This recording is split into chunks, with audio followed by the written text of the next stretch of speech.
And welcome. Welcome. A bit of crackly there on my microphone. What the hell's that about? No cracklies. Might have been my mustache. Yeah, kind of sounds like a mustache rub.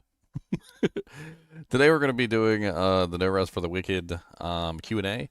They're going to be doing it at 1 p.m. Eastern Standard, so we got about 6 minutes till that starts. Also, I'm going to be playing some more Diablo 2 today because I have fun playing Diablo 2. I'm having fun playing Diablo 2. And I don't care what nobody says. Let me get this up on the screen here. I'm going to go ahead and get this set up. We may or may not watch it full screen. Depends on whether they have graphics or a bunch of other things going on. This might be one of those situations where we just leave it open and up at the top of the screen or something. So we will see. They don't have anything activated yet, though. So I don't know. There are people in here talking.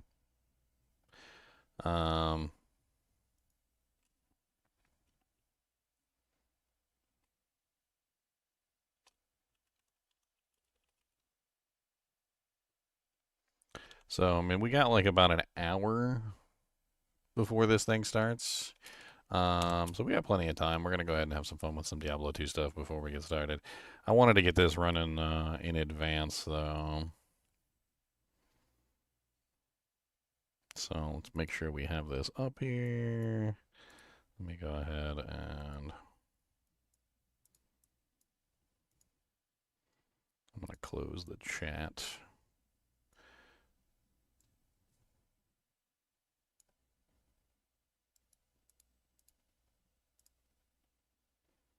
I don't want to turn on notifications. No. Can you get off my screen? I don't want to turn on notifications.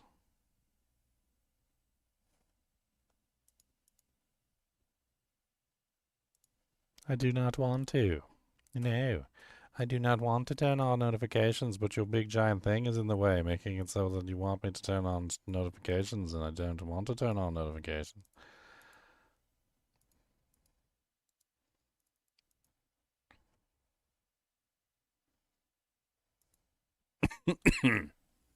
Okay. That looks good. Let me trim this up real quick. Bink. Okay. We do the trimming.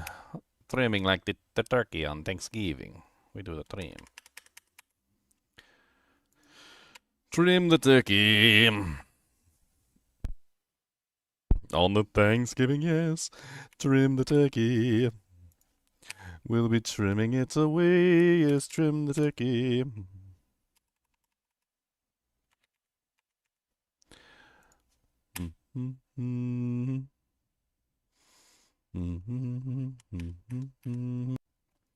All right, that'll do for right now. That'll do, pig. That'll do.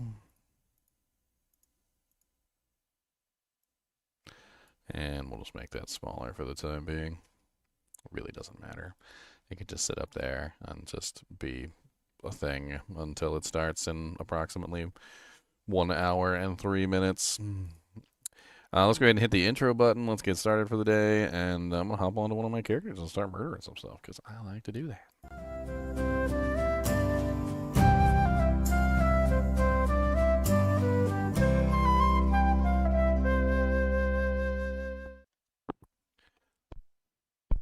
All right. Didink. Oh, I forgot to put a poll up. It's terrible. I forgot to put a poll up.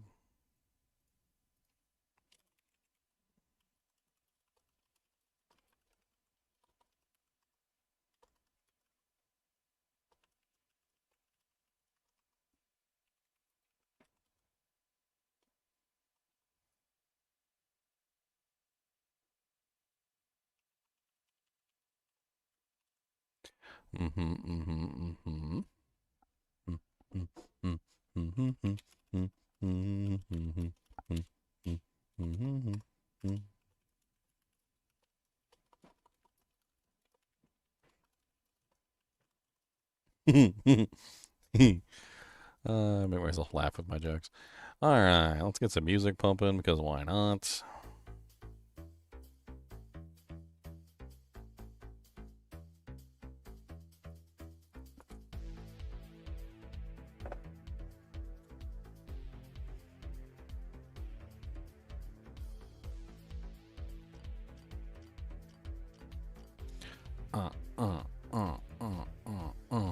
Disco ball paladin coming at you hot.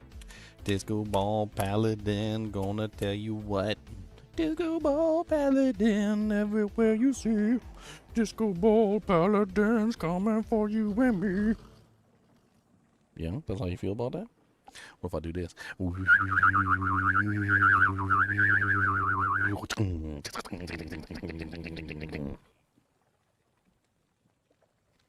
He said, "No, don't do that." You were upstairs for a little while by yourself. Were you good? Did you steal some of my snacks? Were you a snack thief? Or were you a goodest boy? I don't know if you was a thief or you was goodest. I don't have a camera to see if you was did a goodest boy job or whether you did a baddest boy.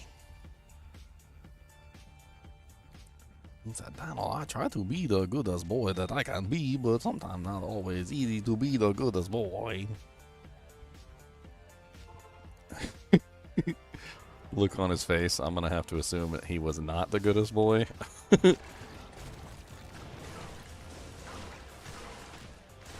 He said, no, don't tell me not goodest. So many explosions. I don't like this combination of warriors.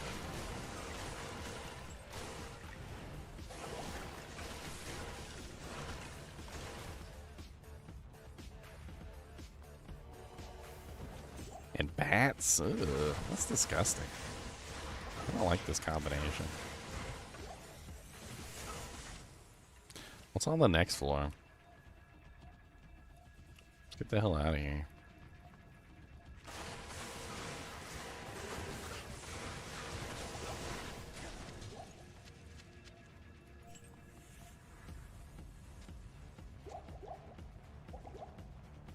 Amplify damage on my dome. I don't like it. I'm going home. I don't like amplify damage on my dome. I don't like amplify damage going home. Alright, let's see what's on the next one. I didn't even look to see what the Chaos Bazaar. Meh. No rest for your mama, cause she's coming in hot like a meteor falling from the sky a lot. And I don't know what to tell you, cause your mama's fat and she's falling from outer space, and that's that. Extinction of the planet, we're all gonna die. Cause when she hits the floor, we're gonna expire, and it's because she's so fat and she's coming in hot. With kinetic energy of 1,000,000 trillion bots. Kinetic energy. This one looks promising.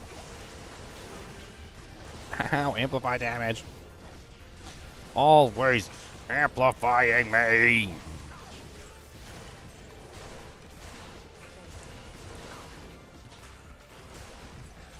It's not appreciated.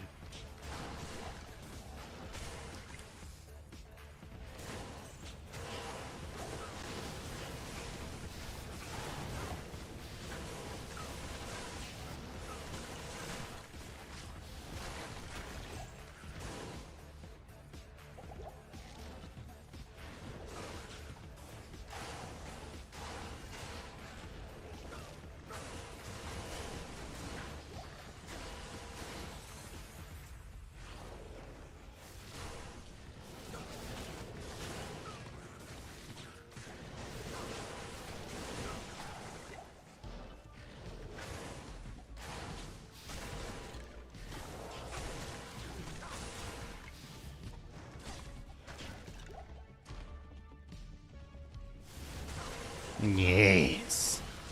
Unlimited disco ball. A bassinet. What is that? Sotheby's? Sotheby's? That's the Sotheby's.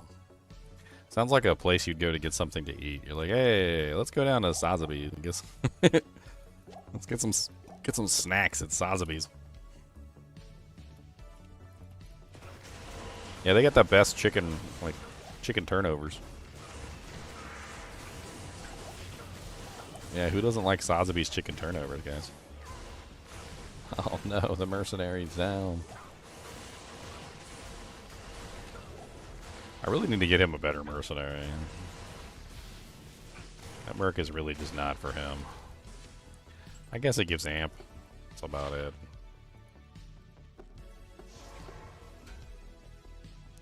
Not really much else going on there besides the amp, though. Sotheby's Mental Sheath.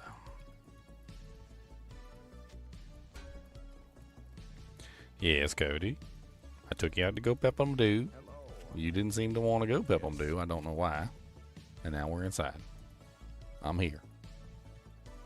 Cody had to sit upstairs by himself for a little while. And he's upset about it. He's not having a good day about that. He did not like being by himself. He does not like being by himself ever, actually. Come to think of it. He said he vetoed the idea of being by himself. He does not like it, Sam I Am. He does not like it, Green Eggs and Ham. He does not like it in the rain. He does not like it on a plane. He does not like to be alone while he's on a bicycle or a train. What is on the top of your nose? Why is your nose so shiny? What did you do? Come here.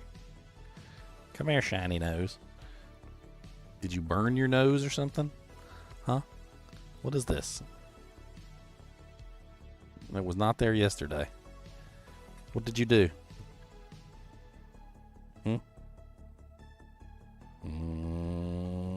Cody was a bad boy. I don't know what Cody did, but Cody was a bad boy. Cody said, no, he said me's not baddest. He said me's goodest. He said this slander, this lies and slander, and me is goodest. And that is not true. Me is goodest boy.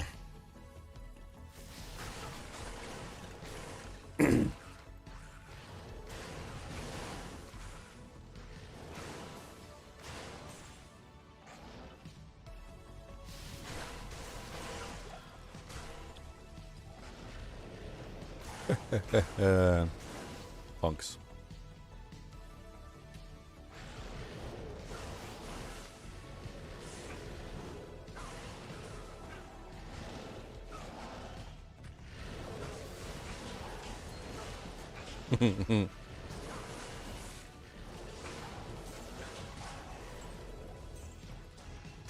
It's so fun being a disco ball.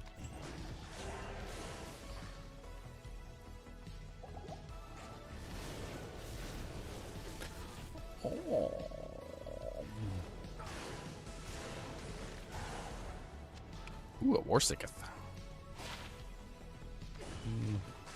It's okay. Not like super amazing or anything. It's okay.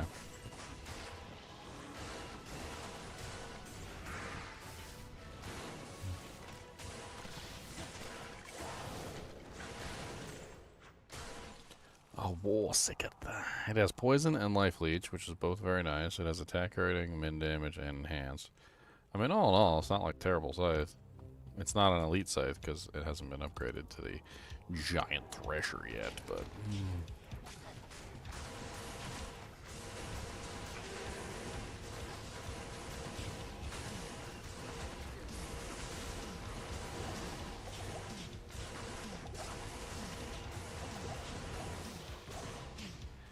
Ow. Ow, ow, ow, ow, ow, ow, ow, ow, ow.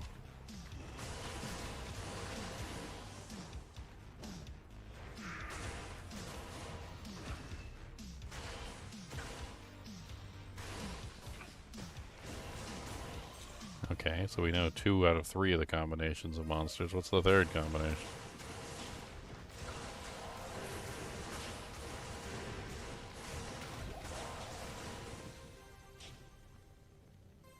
And how much freaking, like, 215% undead? Then I got the 350% demons. Maybe Seraph's Hymn would be a good option for this build. Oh, no, Death Lords. No, thank you. No, thank you. That's not what I want. I don't want them because they're not they're not demons or undead, and I can't kill them. Well, I can kill them, but it's painful.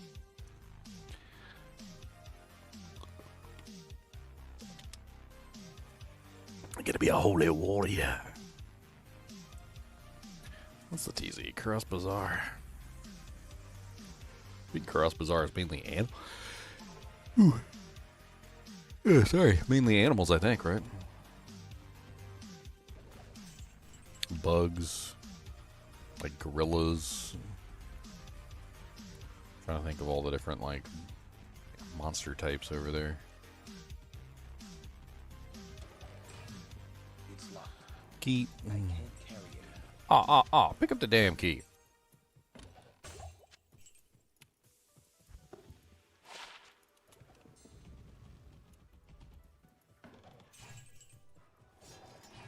Cody Monster Dog, what is it that you want?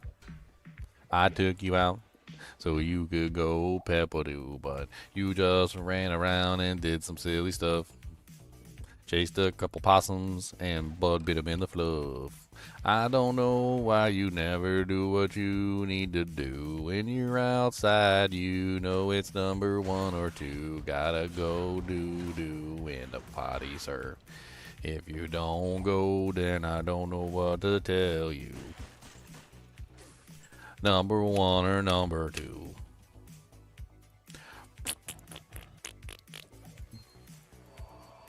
Drop a log, drop a log. Drop a log in the bog. Drop a log in the bog. Next to the frogs. Yeah, this is a bad one for this character. I suppose I could always switch over to the Zon for the time being. I think this is actually a really good TZ for the Zon. Really good TZ for the Zon. Don't really care what you got on. Just need a waypoint though, so I don't have to come back, yo.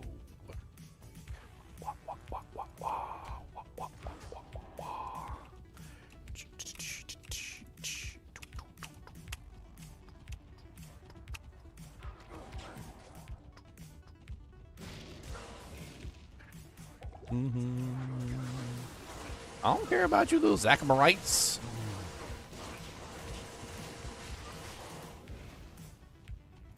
Zachamarites. Zaka.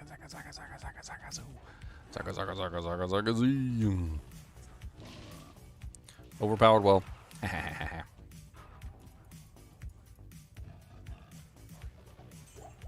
I'm kind of excited what they're going to be talking about for this this Q&A session. Apparently, they're getting ready to do testing on the multiplayer, or at least that's what I've been informed of. You know, no secrets involved. It's literally on their Discord. They apparently have signups for the No Rest for the Wicked co-op test or something like that. I can't remember exactly what it was, but I can pull it up here in just a second. Let's find this damn waypoint real quick. But I can't find a stupid thing because I don't need this.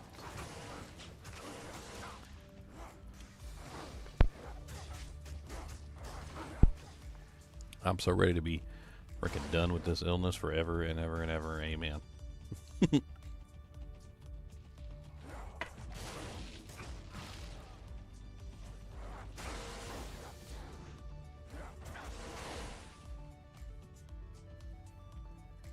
All right. So let's go over the information real quick. I'm gonna pull up the No Rest for the Wicked server. This is the No Rest for the Wicked server right here. So here we go. Here's the community thing. It's gonna be in 1 hour. Actually, it's less than 1 hour now. We got what, like 47 minutes They also had a sign up for a beta. Yeah, here it is right here. Waiting for this a long time. A first co-op closed beta. Test coming up soon. Co-op closed beta. That sounds interesting. So they're actually going to be testing multiplayer for the first time.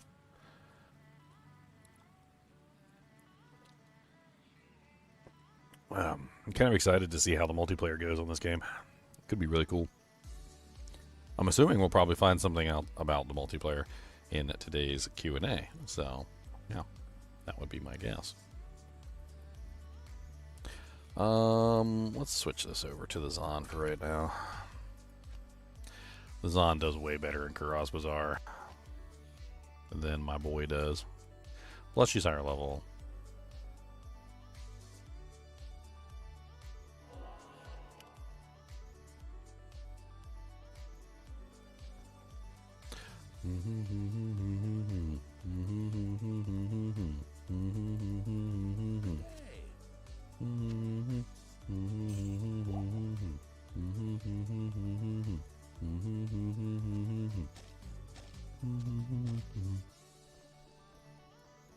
Alright, let's go murder.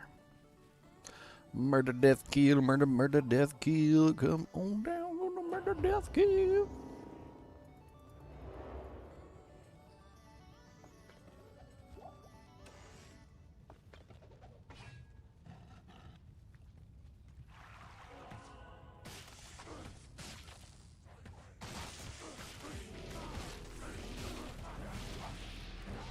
Yeah, get poisoned to die. Nobody like you in airways.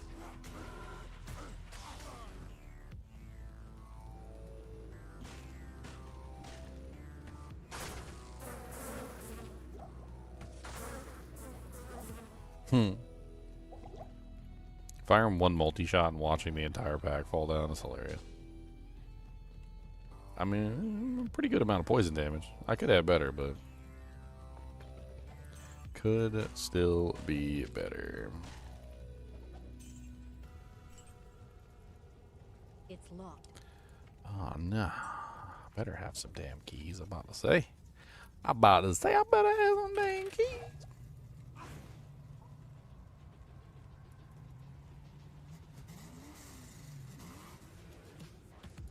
Apparently get your motors running over here.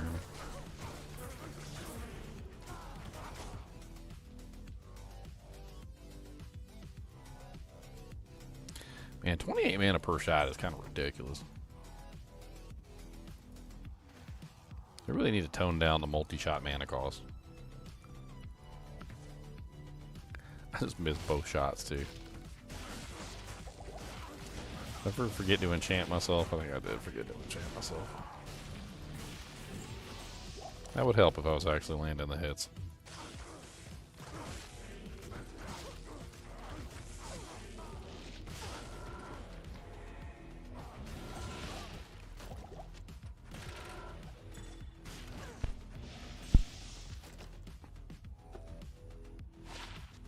Amulet of the Whale. Hey, I found an amulet of your mama. That's right, an amulet of yo mama. I need some ID scrolls anyway. Let's go craft some. Why not? Let's have some fun with it. Beep, boop, beep, beep.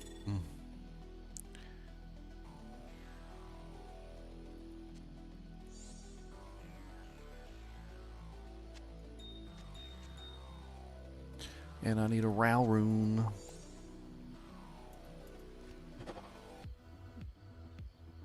+1 passive, 10% faster cast.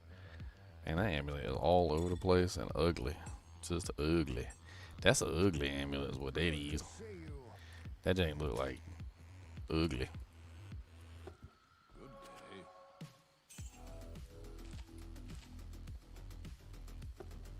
Ugly amulets, okay. Come on down and you can see. Got them janks on display. So everyone can go, ugh. Ugh.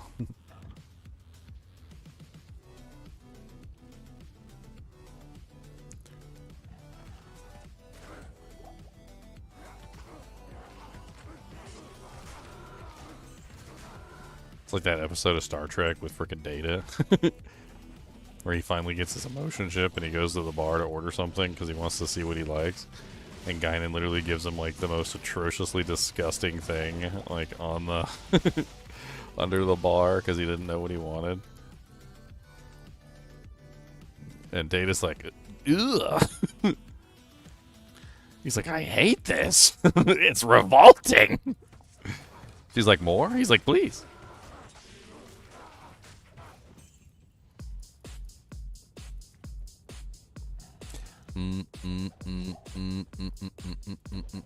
Disgusting. Disgusting. Disgusting. Disgusting.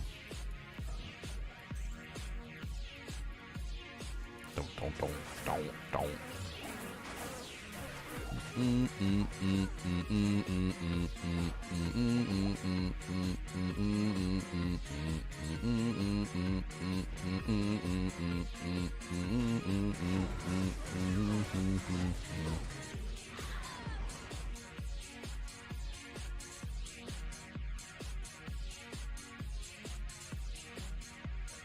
Basket, basket, basket, basket. Tisket, a tasket. We've got a basket. Might be a Zod rune in that basket. But there could be Burr runes, maybe some Jaw runes. You never know what's hiding in the baskets. Basket, basket. All the baskets, so every basket, we've got some baskets. A tisket, tasket, we've got some baskets. So yeah, we've got all the baskets. Baskets. So many baskets. Basket, basket, basket, basket.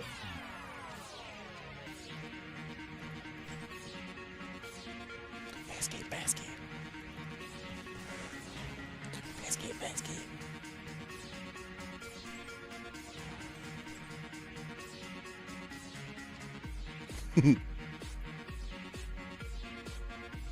Where's all my doojanks at? I just looked over there and I'm like, I ain't got no doojanks on. There's not a single doojank running on my screen right now. Tip ticker. Where'd you go, doojank? Oh, there you are. Viewer count. Where are you hiding at? Okay. Chat box. I ain't seen no chat up on the screen. Where you been hiding at?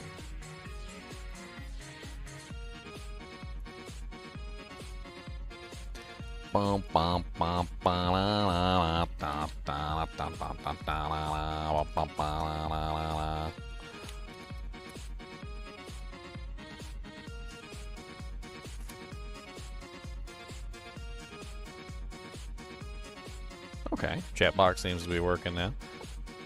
I don't know why all my doojanks just turned off randomly. It's weird. Looks like Twitch isn't working either because I got like 6 or 7 people on Twitch and it's showing 0. Whatever. I get so sick and tired of these interfaces and stuff like this because they never work properly. Like half the time you boot up the program and it's just like, we don't feel like working today. You're like, what do you mean you don't feel like working today? It's like, yeah, we don't actually feel like doing anything today. We're just gonna like not do what you wanted us to do because we don't want to. We just didn't want to do it today. That's fine, right? We get 1 sick day a year.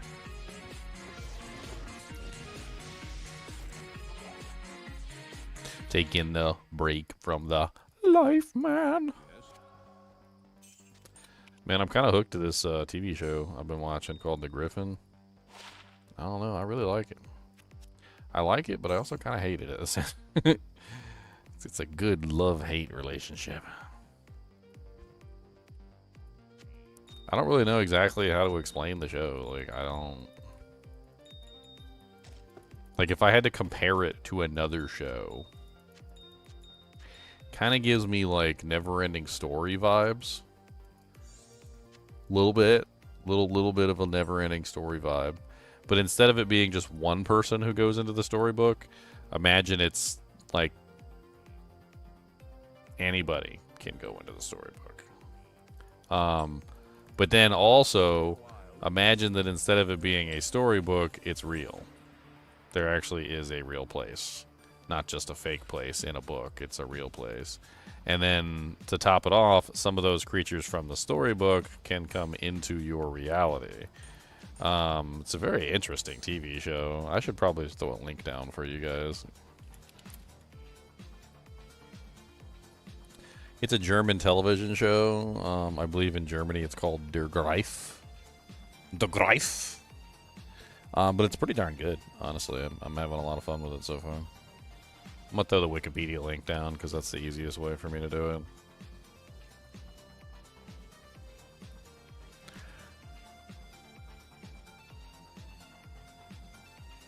I don't want to give away too much, but I've only seen like 6 episodes. Stop digging. I'm going to start ripping off pieces of meat. I'm going to get some sweet meats, and I'm going to get this toe, and I'm going to get that toe, and I'm going to get this toe, and I'm going to rip them off. I'm going to rip off these jowls, and I'm going to rip off this nose. Stop digging. I shouldn't have to ask you all the time to stop digging. You're going to destroy yourself. There ain't going to be no Kubas left. He's going to be a razzle-frazzled, hairless puppet.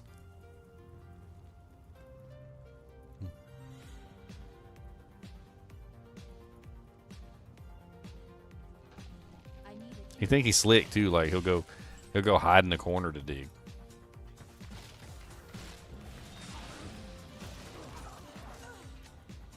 He's like, well, as long as he doesn't see me.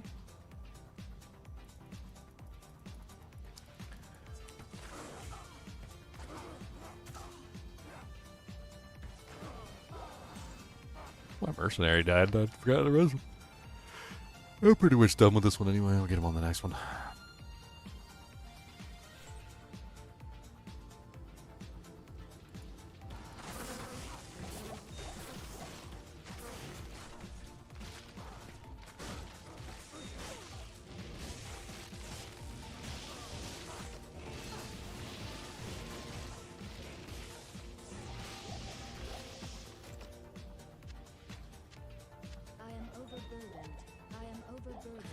I am overburdened.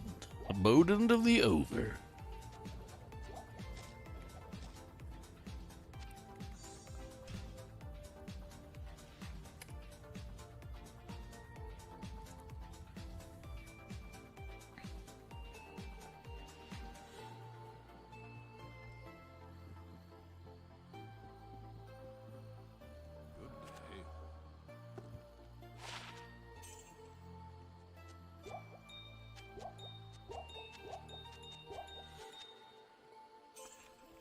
Jimmy.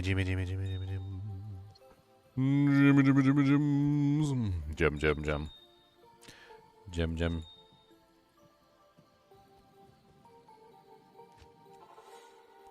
Oh no, my mercenary.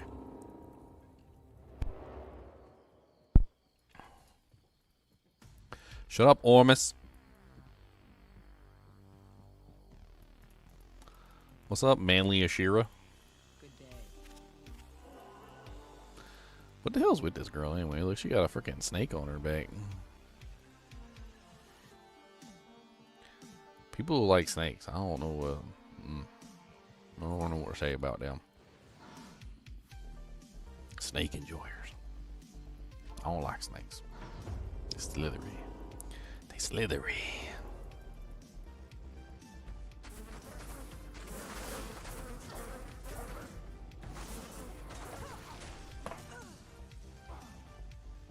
Cody, you being good? You want me to put his pillow over there so you can put his head on it? So you can put his head on his pillow? There you go. He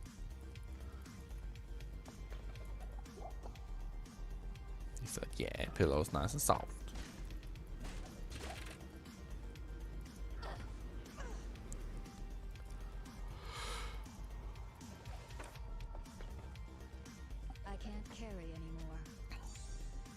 I always think it's funny, like with dogs. You ever notice how dogs just always gravitate towards like a blanket or like a pillow on the floor. Doesn't even matter how small the blanket is. It could be like the tiniest little it could be like a hand towel. And they'll rather sit on the hand towel than the floor.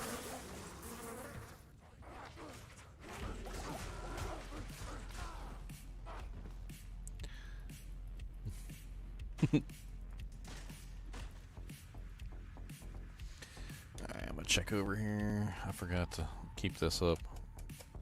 This needs to stay active.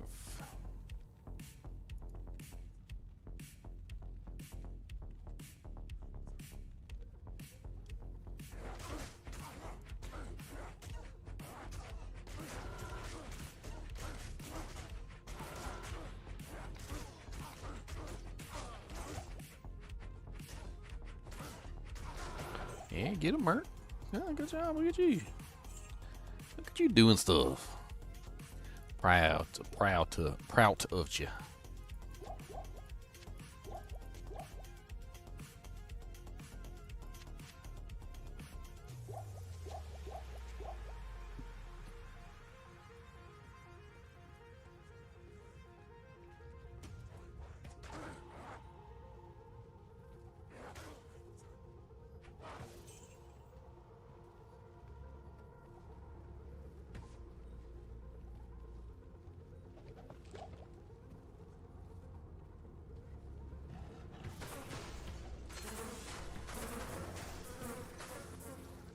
It's locked.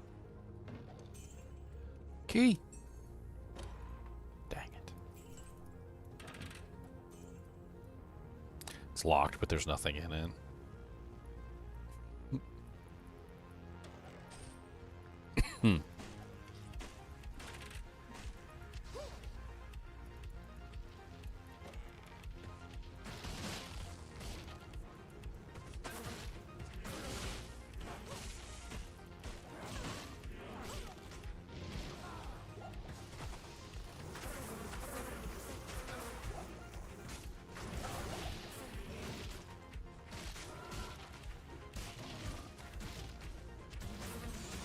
F runes for crafted blood gloves.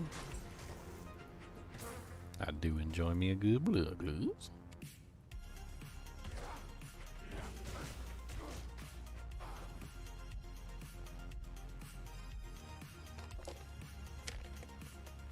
Need some snacks. I'm hungry up here, man. Got some taco bean dip cooking downstairs, but I think it'll be ready for a while. It's gonna be so good, though.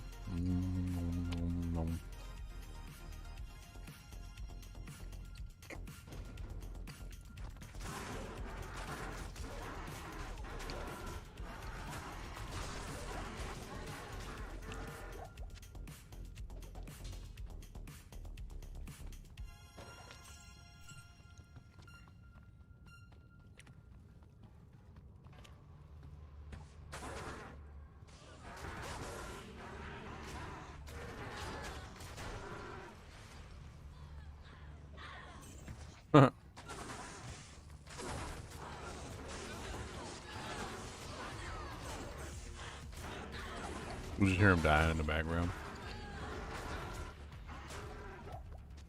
Impossible.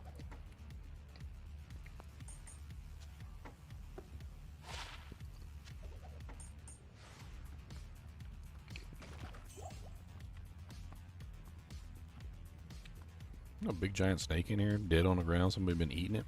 So, what's up with that? It's kind of creepy. Was that snake always there? No. That's a fakey snake. What's up, Danny Kim? What's up, DeJangeles? What's up, Jarsky? How's it going, guys? What's up, Fridge?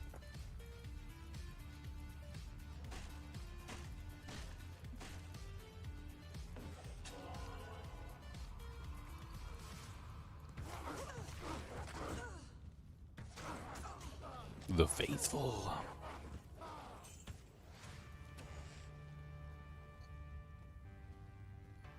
Like Bojangles, but the jangles.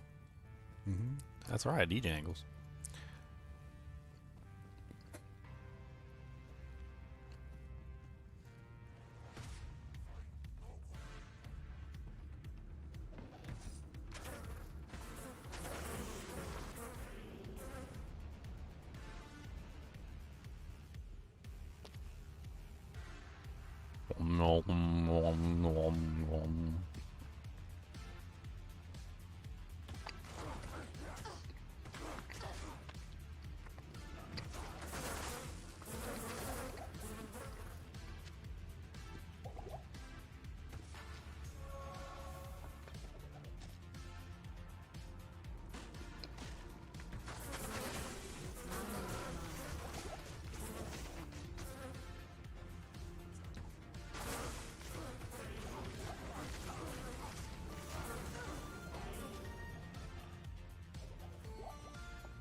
Found me recently?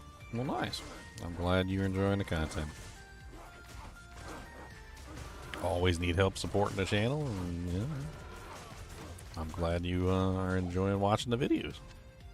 I try and format them in a way where it's like a, you know, something that you can listen to while you're at work or whatnot. You know,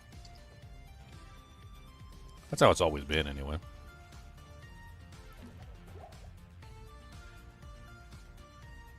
I used to do the same thing, by the way. Faith Amazon. No. No. No.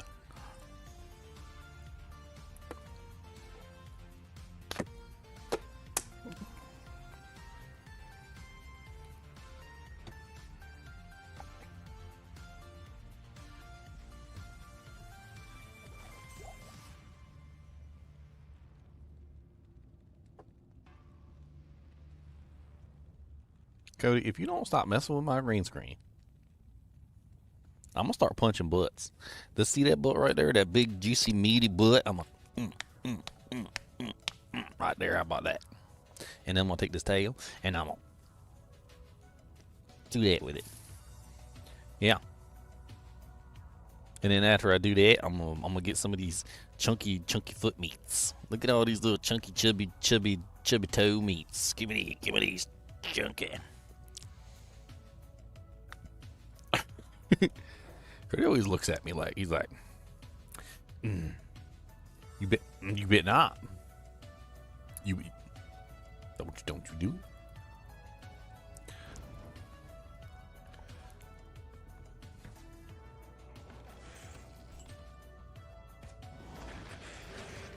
This is a poison boson. I poison the monsters and they die. That's how this build works. I have poison facets in a bow, poison facets in an armor, poison facets in a helmet. I have poison sunder, poison charm, poison charm, poison charm, poison charm, poison charm, poison charm, poison charm, poison charm, poison charm, poison charm, poison charm, poison charm, poison charm, poison charm, poison charm, poison charm, poison charm, poison charm, poison charm.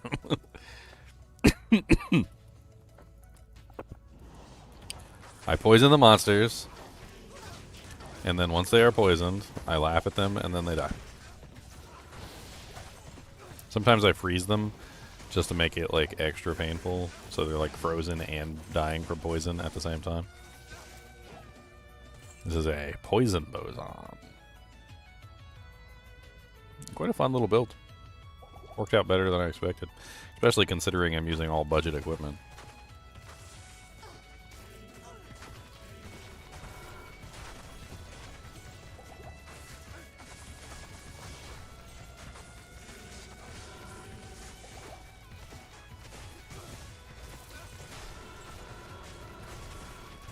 There's Black Killer again.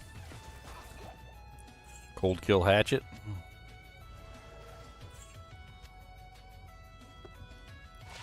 Yep, Cold Kill Hatchet. Do I like poison? I mean, I like to build all sorts of things. I think I've built just about every single element in the game so far. Magic, fire, lightning, ice, poison. Physical. I mean, I don't really hold anything back.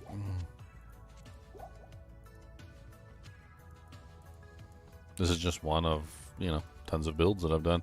The poison, I wanted to see if I could do a poison boson. That's really all there was to it. Can I do it? The answer was yes, I can.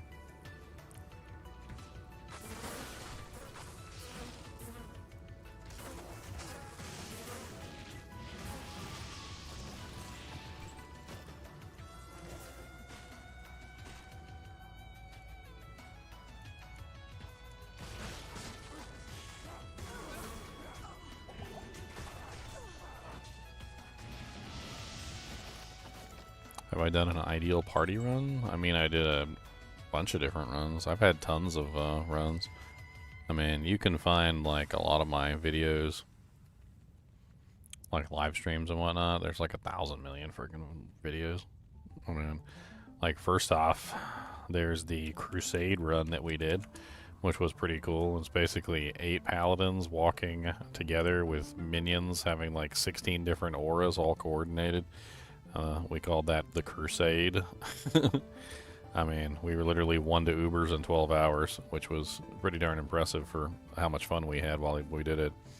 I also do a lot of new character days. So, new character days. New character days are things that we basically get together a group and we just go and we play together all the way through. And there's been a new character days like as far back as I can remember. You can find like thousands of them probably at this point. Going back as far as like some of the earlier seasons. And we group up like 8 people and we literally just go play through and we have fun. We've also done like, you know, plenty of ladder starts as well. So like the first day of ladder is generally a new character day as well, and so like we go in and we play together with the ladder start. So if you find like the first day of any ladder, you're gonna find like a group of people all playing together and having fun. I mean, I got tons and tons and tons and tons and tons and tons and tons and tons of freaking videos. Not only videos but also live streams, and the live streams are many hours long. But videos too. I got lots and lots of videos as well. Many video videos. 3,734 videos at this particular point is what I'm sitting at.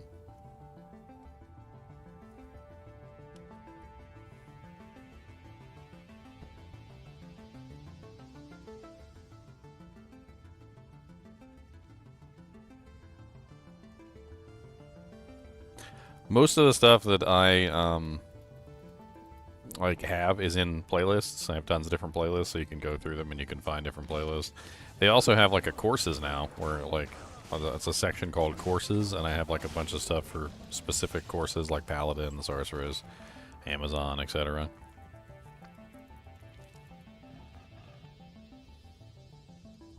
Cold Air Amazon. Are you by chance auto-translating? I've never heard anybody call it the Cold Air Amazon. A chilly air went up my backside. Ooh, it was cold.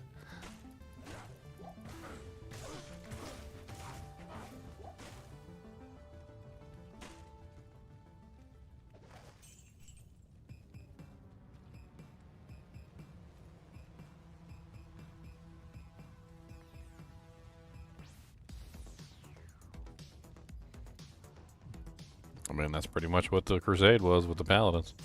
We min-maxed every aspect of the group. One Paladin ran Salvation Aura, so we all had resistances. One Paladin ran Fanaticism, so we all had fast attack speed. One Paladin ran, you know, like Concentration Aura, so we got the increased damage from that. Another Paladin ran, you know, Might Aura, and so forth and so on.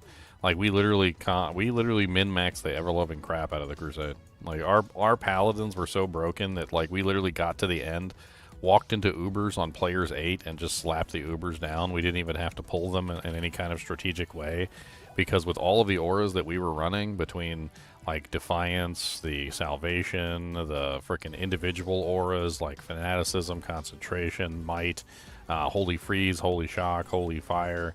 Like, we literally had so many auras min-maxed and coordinated. I even had Sanctuary. Like, we walked into Uber Tristram on players 8 and just, like, slapped down the Ubers, and they didn't even stand a chance. So if you want a hyper-coordinated run, that's literally the Crusade.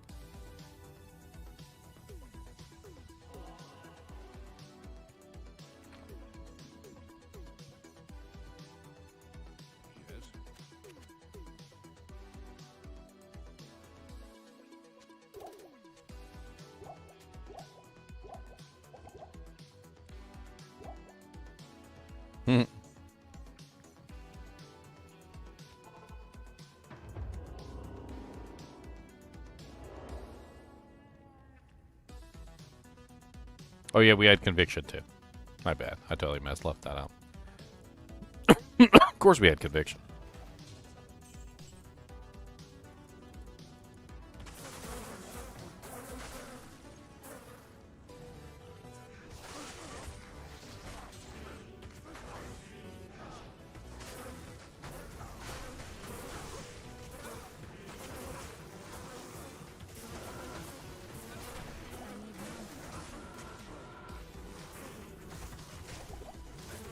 That's just it. The Paladin has the best party buffs out of basically all of the classes. Like, if you're talking about like party buffs in general, the Paladin just wins. Best defense bonus is definitely Defiance. Best, like offensive bonus is definitely Fanaticism. Like best negative resistance is definitely Conviction. Like best increased attack rating is definitely Blessed Aim, and so forth and so on.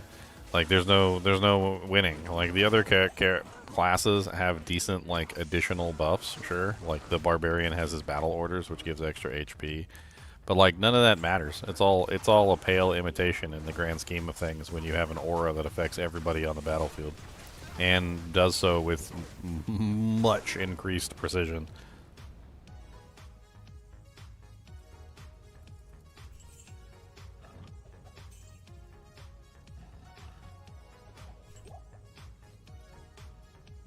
It's locked. It's locked.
Poison, run away. Haha, you can't catch me.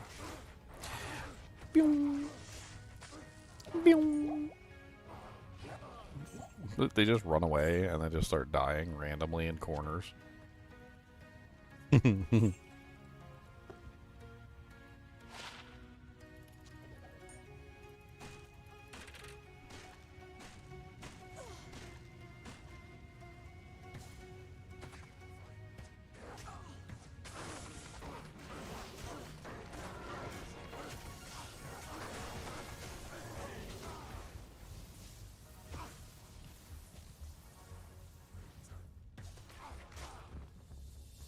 Oh, I've checked out some of the other games. Like, they're just not good. I don't know why people want to play those games. Like when Reimagined came out, I saw it had some like hype around it. I mean, I don't particularly agree that the hype was deserved, but I saw that it had hype around it, and as a content creator, I could have picked up some free views just for playing it. However, I looked into the game, and it was just like, why would I ever want to play this? Like, first thing I did was I pulled up a video. Somebody was playing Reimagined, and they literally were like, farming a Countess for 100 runs. Let's see what I get. And they farmed the Countess for 100 runs. Do you know what this boy got in 100 runs from the Countess? Do you know what he got? I'm gonna outline it for you. Boy got from farming the Countess for 100 runs. 100 Countess runs in D2R Reimagined. This boy got a Burr rune, a Jaw rune, a Zod rune, 1 Tyrael's armor, 1 Griffin's Eye diadem, and 1 Tal's armor from 100 Countess runs.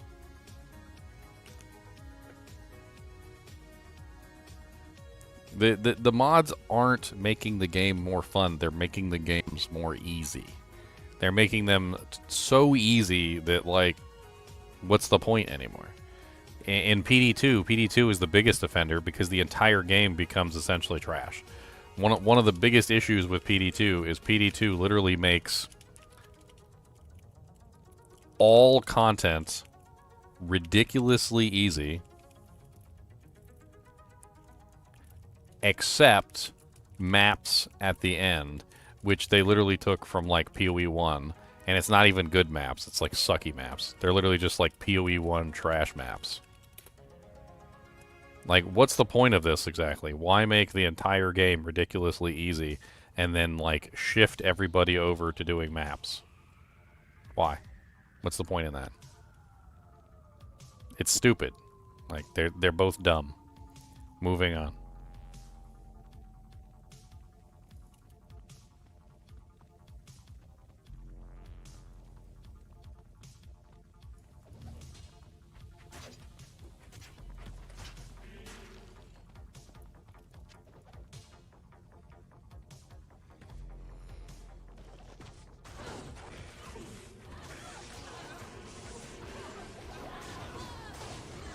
Oh, Merc down.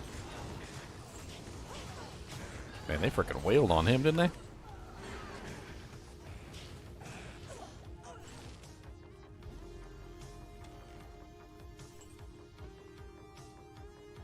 Why, you don't want to do 100 Countess runs and get, like, Burrs, Jaws, Tyraels, and Griffin's Eye diadems? Come on. Thought making a game easier was a good thing.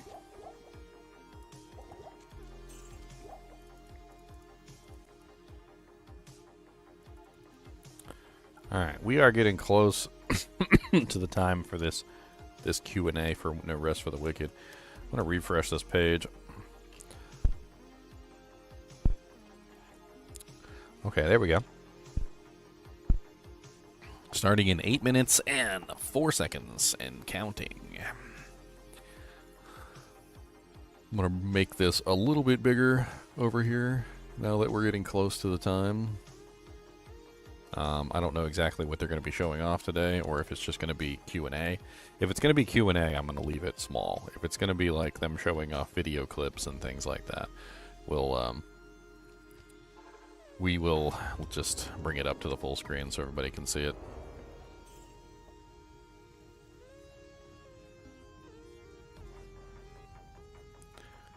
I think that all that stuff is unique to the Diablo II version in China, if that's what you're talking about.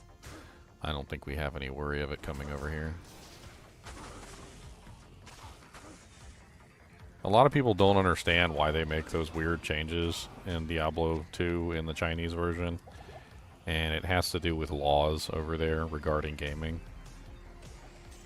So if you're not aware of, like, how China dictates how you only have a certain amount of time to play a video game, imagine if you're a kid and your mom lets you play Diablo 2, but you only get to play Diablo 2 for like 2 hours before you go to sleep. Okay? How much can you reliably get done in 2 hours? In China, it's actually the law, although there's a lot of people that don't follow the law, but it is actually the law that you're only allowed to play a certain number of hours every day. And, or I think it might even be like every month or something.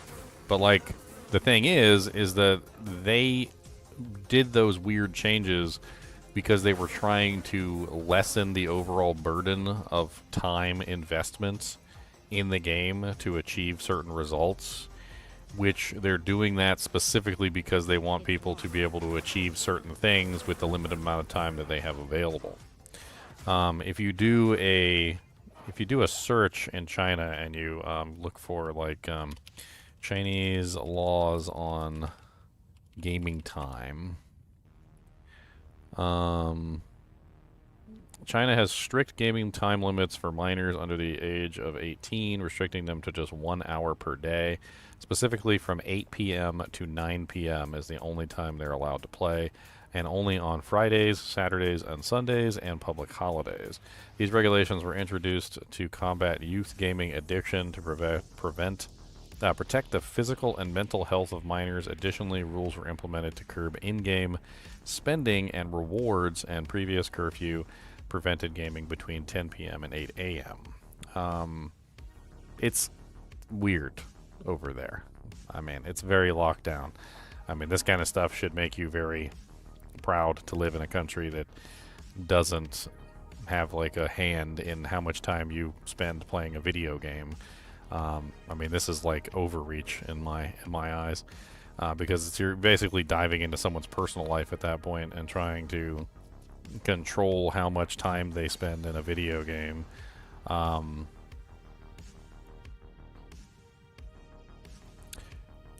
But a lot of the changes that they made to the Chinese Diablo II version were deliberately to try and like prevent that kind of stuff, or to go along with the rule. I guess it's to say that the companies know that the kids only have a certain amount of time to play, and so they're trying to give them advantages that you wouldn't normally have, so that they can kind of like push them along faster inside the game, and that way they get more done in the same amount of time that it would take us, if that makes any sense. It's locked.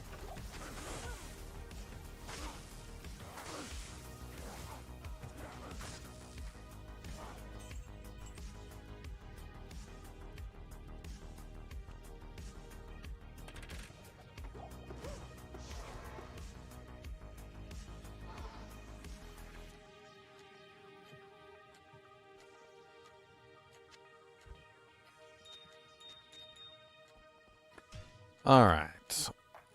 I'm going to go ahead and cut the music because we're about to open up this live stream. Just for the start of it, let's go ahead and pull it up to full since we don't know exactly what it's going to be for the time being.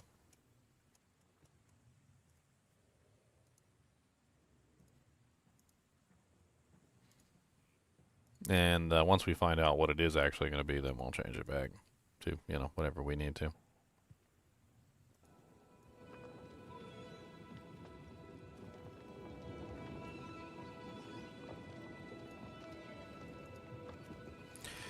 No Rest for the Wicked's a pretty interesting ARPG. It's kind of like an ARPG mixed with like a Souls-like game. There's definitely something to like about it, but there's also some things that I don't necessarily like about it. One of the odd things about Souls-like is that they don't really give you a chance to relax at all, because like every monster in the game is essentially a threat, and there's no like there's no ifs, ands, or buts about it. Like everything can kill you, right? And that's kind of how it is in No Rest for the Wicked too, is that like a lot of the monsters are threats regardless. Like they're always threats. And so you kind of never really have a chance to relax is my only real complaint. Like I like games that are hard. I like games that are difficult. But I also like games that sometimes let me, you know, eat a slice of pizza in one hand. And, you know, play with like one hand for a little bit. Like maybe go down to a lower level zone and like have fun, you know, playing. Exactly. Well, the thing is, like, you can't really do that with No Rest for the Wicked, because, like, every monster will kill you. Like, so if you're not playing at the top of your game, you're gonna die.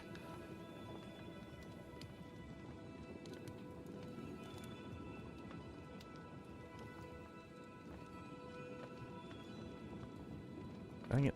I accidentally spilled my vitamin C powder on the freaking ground.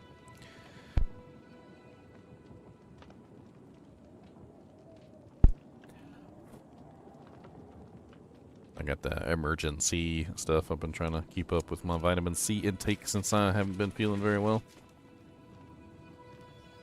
No, not scaling monsters, just Dark Souls in general type games. Every monster tends to be a threat, no matter what level the monster is. Like, you go back to the early starter zone, and a monster in the starter zone could still kill you if you're not really, like, paying attention.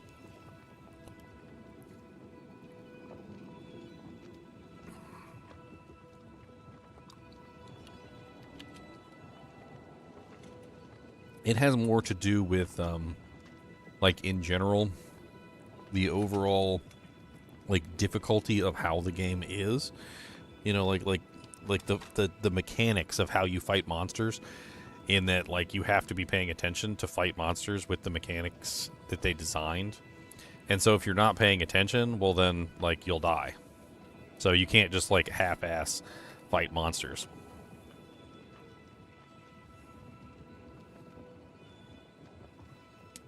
We got 763 people currently waiting for this live stream, so pretty decent amount of interest in the Rest for the Wicked.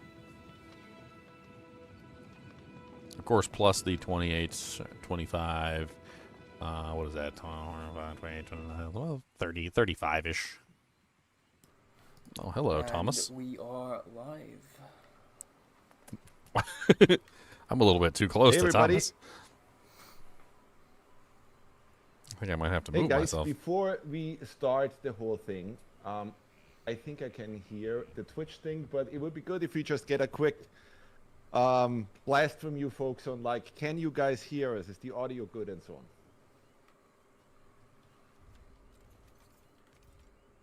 Let's see. Is everybody saying audio good? Yes. Corey, can we also maybe hear from you real quick? Yep, hey, I'm Corey. Been working at Moon now for about a year, and I do QA stuff, so if anything's broken, you can blame me because I've not tested it properly. But yeah, that's about it. Okay, so we're getting loud and clear and so on. Guys, so welcome to our second Q&A stream. On the first stream, we had this whole situation happening where I was playing and talking and thinking, and I didn't really enjoy how I played there. I didn't play basically in the best way. So today we introduced Corey. Corey will be playing for us.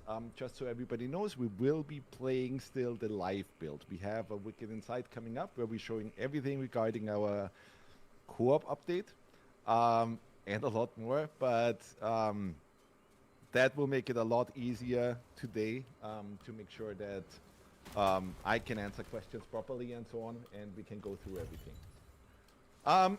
Before we dive in, I really kind of like wanted to bring up kind of like the elephant in the room. Let's make sure that everything is good for everybody. Some people are saying game sound is quiet. Yeah, I can turn that up a bit. After this crowd. Let's make sure everything's good. So I guess there's always a little bit of setup here that we can't really test beforehand. So let's see. Are we good? Check if this is good. Mic a bit closer. Okay. Yes, I'm trying to speak into the mic, guys. I will do my best. People saying it's good. Everything's saying people we're good. Okay. So, elephant in the room is co-op. So, what happened recently, right? We released the breach, and the breach refined, and obviously we promised, hey, the next thing we're doing is co-op. The thing is, we had always developed Wicked with co-op in mind, and I hope you will see that once you then finally get to play it. And I wanted to spend the first couple of minutes really just talking about our philosophy behind co-op and multiplayer in general in ARPGs, and specifically also for Wicked. So let me actually do that real quick and tell you kind of like how we think about it. So the way we approached it is we looked at basically, it's basically the same design thing that we always do, right? We looked at, well, what are the experiences out there? What has already been done, and what are the experiences people have right now, and how could we improve upon that? simply because that's always what we are trying to do, right? Like with Ori, we made Metroidvanias and we asked the same questions, like how could we make that thing better, right? And we did the same thing here. But in order to properly explain that, I want to look at the past real quick. So, when Diablo came out, Diablo 1, Diablo 2, etc., the multiplayer model that you had there was basically a fairly, I don't want to say simple, but a fairly straightforward host and guest model, right? So what happened normally, and that then was taken over by basically everybody for the next 10, 15 years or so, right? Was that you were able to create a game and then you invited other players into that game, which was great, right? Like you could play together, and you could slay demons together and level up and so on. But the thing that always kind of like bothered us was that even though that was the case, we never really felt like that you truly became an RPG party like you did in those magical moments when you first, hosted a D&D session or something, right? Simply because, and that's what we thought, simply that it was simply because what really happened was that you just shared your save file temporarily with another guest, right? So you could temporarily invite someone, and then after that was done, they would play their save file and you would keep playing yours, right? So to us, it never really felt like that, that camaraderie or that idea of like building a fellowship and so on, that never really came across. Then what happened with more modern ARPGs, right? What was the way that designers tried to solve that problem was that they started streaming random players into your game. That solved the problem to a certain degree in terms of like, hey, even if you play alone and your friends are not there or something, that other players are there and you don't feel quite as lonely. But I think what happened there really after you played that stuff and experienced it is that in those modern ARPGs, you are seeing more players being streamed into your world, but you still feel kind of lonely. And I think it's a similar phenomenon that happens with social media, right? Where it's like, hey, on social media, I have tons of friends, but, you don't really, right? And so then we looked at all the other experiences. We obviously looked at MMORPGs, all the way back to Ultima Online and so on, and, through World of Warcraft and all of this kind of stuff. And we liked a lot of what happened there because in those games you shared a world together, right? So automatically what that meant is that you started caring about your clan members, and community meant a lot more than in typical ARPGs, right? But the problem that we always had with MMORPGs was that massively component. You basically played on a server with 10,000 other people. So what automatically happened then was that you could never really become the hero of that server, right? It's great if you kill Arthas, right? But then so did 5,000 other people on the realm that you were on, right? So it never really felt like you could have any meaningful impact on those realms. And then there's the Souls-likes. So basically what happened with Souls is that they introduced some interesting mechanics where you basically were able to stream in other players so that they could help you with your game, so that they could, temporarily jump in and so on. But you had the same kind of issue there, right? Where, hey, I defeat a boss with other players, but then they immediately get kicked out of my game, right? So again, we feel like the same thing happened there, where it never really felt like, hey, you're, really becoming this RPG party. You're becoming this fellowship, right? That really plays through the game together. And we always felt like that's what people really want, right? Like there's even like some crazy people that built a co-op mod for Elden Ring and so on. But it was never fully supported in the way that, like, from the developer side, right? In the way that we thought would make a ton of sense. And by the way, guys, I'm not kind of like watching Corey right now. I will do that a little bit more. So I hope he plays in a very entertaining way.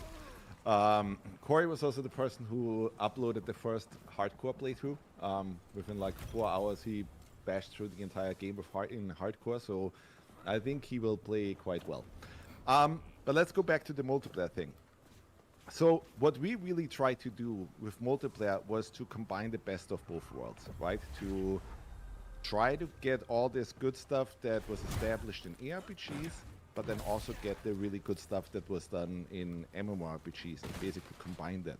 And the only way we saw that working was by basically giving players a persistent shared realm. So right now, when you play Wicked, you have to create a realm. And that goes back to what I just said about Wicked from the start was created with multiplayer in mind. By the way, that does not mean that you will not have fun anymore in single player once we release multiplayer, right? Like we always also made sure that, you know, hey, a lot of players will never play multiplayer. That's okay. The single player should, you know, always be totally fun. We don't do things like, hey, in this dungeon you can only advance if, you know, you have multiple players and so on. But there should still be meaningful interaction. But basically what the persistent shared realm means is that right now you only play single player realms. Once you invite other players, once multiplayer launches, once you invite other players, you get a little pop-up and it asks you, hey, if you really want to turn your realm into a shared realm. And then the nice thing that happens, and we're quite proud of that, is that becomes basically like your own private server. A lot of games in the past have already allowed you to do that, right? Like you can, or you were able in games like Terraria or Minecraft, I think, and so on, right? Like you were able to create a private realm, but you needed to get a PC, set up some executable, and it wasn't straightforward, right? It was kind of like clunky to do, but it was a good way to kind of like for people to jump in at all times, right? Even if the host is not there. So what that means is that I think the best way to kind of like explain what we're doing with Realms in this coming update is that we are basically doing the same thing that Minecraft does with their realms, but we're not charging you for it. So it's completely free, having a persistent online realm. You will not have to pay a single cent for it. But that opens up really interesting scenarios where you will be able to host a realm, you invite your friends, and at some point you might have to leave, but your friends will always be able to keep playing. So even if the host is not there, or if nobody else is on the realm, you will be able to keep advancing the realm, and you will be able to, you know, just loot and level and enjoy everything. And then once your friends pop back in, they actually see all the stuff that you did, right? Like what items you put in the community chest, what house you bought, what changes you made to Sacrament, project, like resources that you contributed to Danos and all of this kind of stuff. We think that makes a huge difference. And we think once you will actually play, you will notice that difference. Because I just on Monday ran a playtest with my best friend, with the friend that I actually played like games Realms. like Secret of Mana together when I was like 8 years old. And it was quite magical because we played together in that way. Everything ran well. We encountered no issues, and we did have all these really cool scenarios where we traded items, where we helped one another, where we based our classes, or made our class decisions based on, you know, who is what. Like he played a mage build, I played a warrior build, and then we adjusted kind of like the way we play through our game.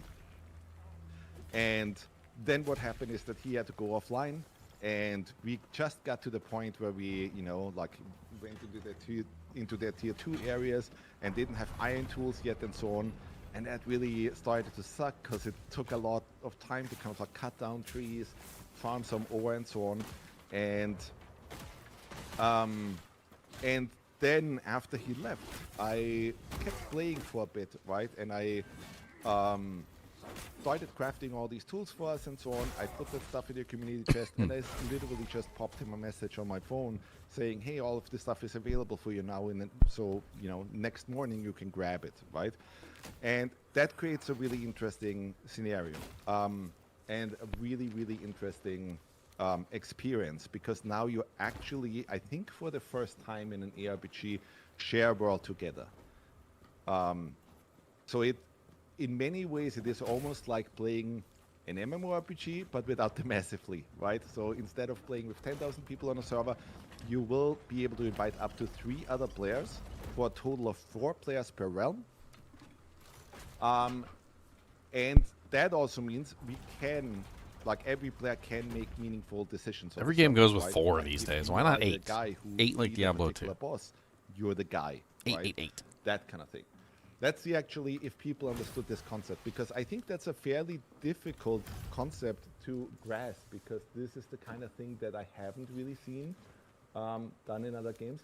So, excuse me for quickly just checking the chat and so on. I just want to see real quick how people react to this, because we want to use those Q&As to also kind of like see, like, take temperature. How do people react to things? Give me one sec. Needed to catch up.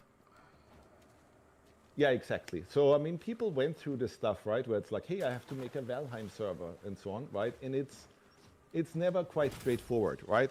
We want to, you know, take that Apple approach where we just make it really casual and simple. You literally just press a button and boom, that world is now always there for everybody. And you don't have to pay shit for it. We are eating all the cost, so the player doesn't have to pay anything for it. Let's see.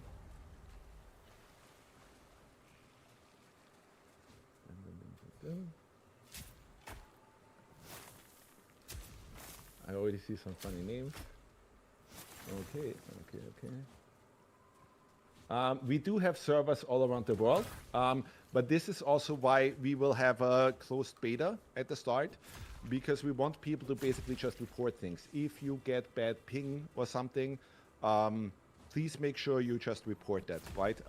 We'll make sure that we scale things nicely, so that, you know, what we ultimately want with all of this, and let's go into that as well, because some players were obviously annoyed that we did this ridiculous thing where we have early access, but then we do a closed beta within our early access period. But multiplayer is always really, really difficult to tackle, right? Like, you see that even with the with really expert developers and so on, they often stumble and don't really launch in a state that it should have launched. That is said, where we're all aware of error 37 and so on. So we just want to be extra careful that everybody, when we launch, hopefully, and I say hopefully, right, because you never fully know with multiplayer, but hopefully has a really good experience and we scaled everything the way we should have. Thomas, mic closer. I'm trying, folks. Jesus Christ, chat is really fast. So let's see. How are you guys enjoying Corey's skills? Am I living up to your guys' expectations? You know, somebody that works at Moon can play the game.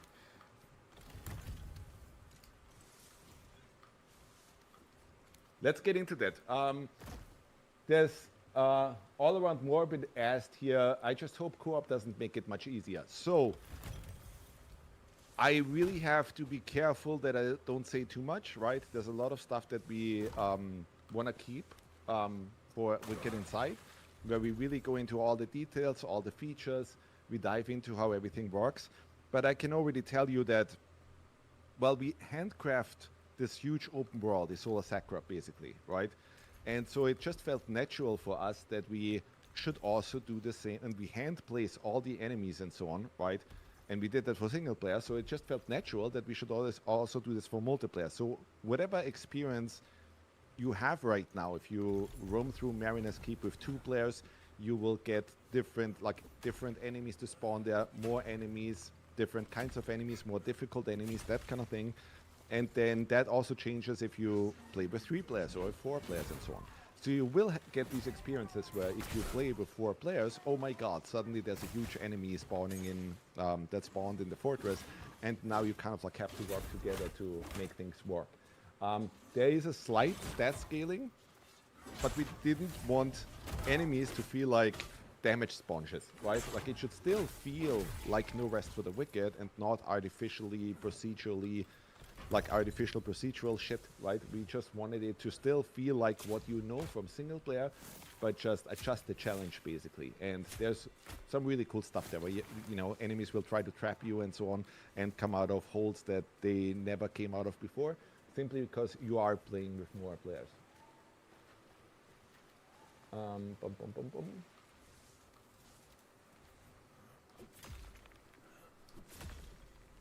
Just checking chat real quick. Okay. It seems like people understood what I was talking about. In many ways, I mean, I am trying with our team, right, to kind of like recreate those experiences I had in the past, but improve upon them. I don't know if people are old enough to have ever played games like Secret of Mana on the Super Nintendo and so on, right? But that was kind of like the first action-adventure Zelda-style thing that actually allowed you to play in multiplayer. And to me, playing that was kind of magical back then. But still, with Secret of Mana, you had this thing, obviously, where everybody had to sit in front of the console, right? And even back then, I always dreamed of this whole thing of like, hey, wouldn't it be cool if, you know, like, I played the second character in my thing, right? Like, I played a little troll lady, and I just want to level even if my buddy isn't around, and then I want to surprise him with, hey, I'm already like 3 levels higher, and I did this and this and that, and I already upgraded our weapons and so on. And now, whatever, almost 30 years later, we finally get to realize that vision. So that's the whole idea. Let me jump into the other stuff that we prepared.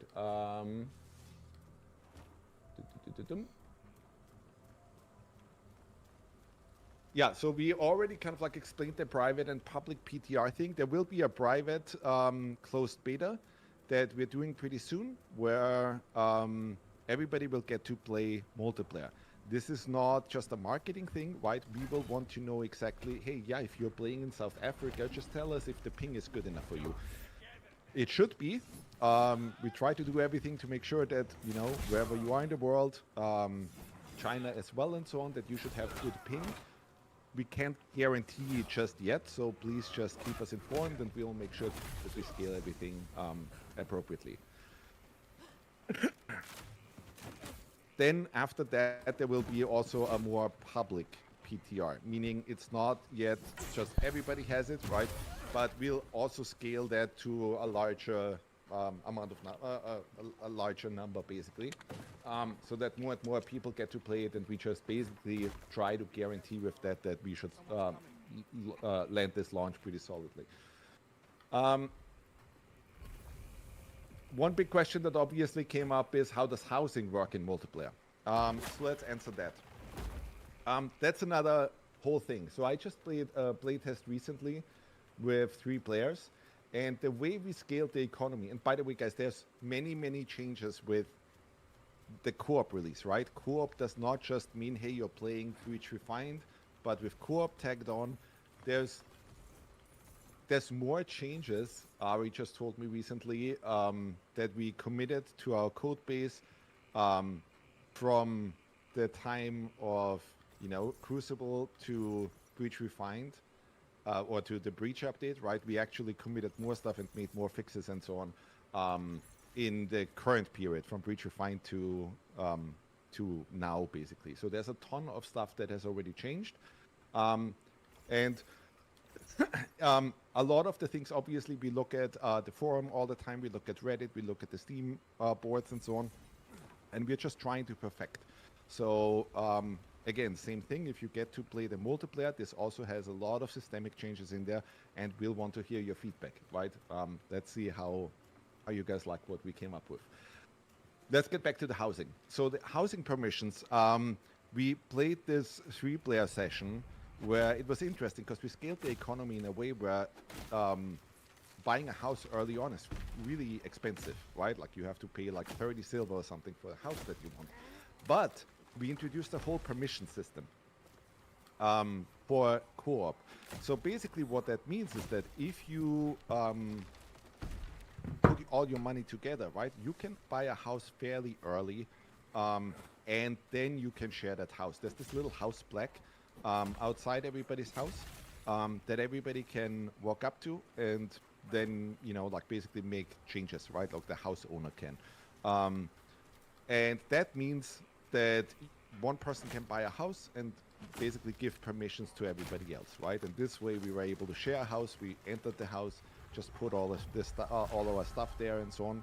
And then the other thing that we did is we also put the permission system on every single container that we have, meaning every chest, every cupboard, everything, so that even if you share a house, you could still organize things so that people can steal your stuff. We thought that is quite important. Still, one community chest, really one this is my chest, you are sharing houses and officer so on, chest. That you can still keep your own thing private. The thing that the other player will see if you basically locked a chest, so that only you can open it, is that they will just see it as a locked chest and will get a message of who the owner is. So basically that's how the housing stuff works. Let's see. I just quickly want to check chat real quick. How do people react to all of this?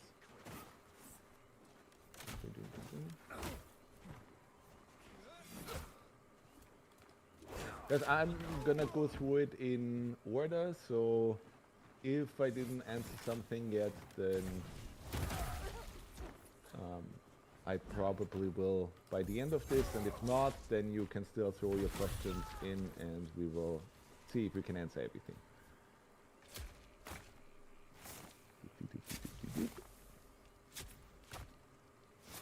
Corey didn't even bit work yet. Nope. Just having fun, If you want me to start speedrunning though. No, don't do it.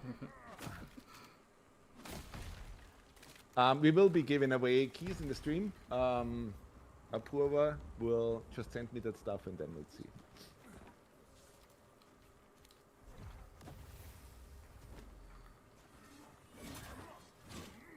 Okay, let's go over the next question, the next thing that was asked.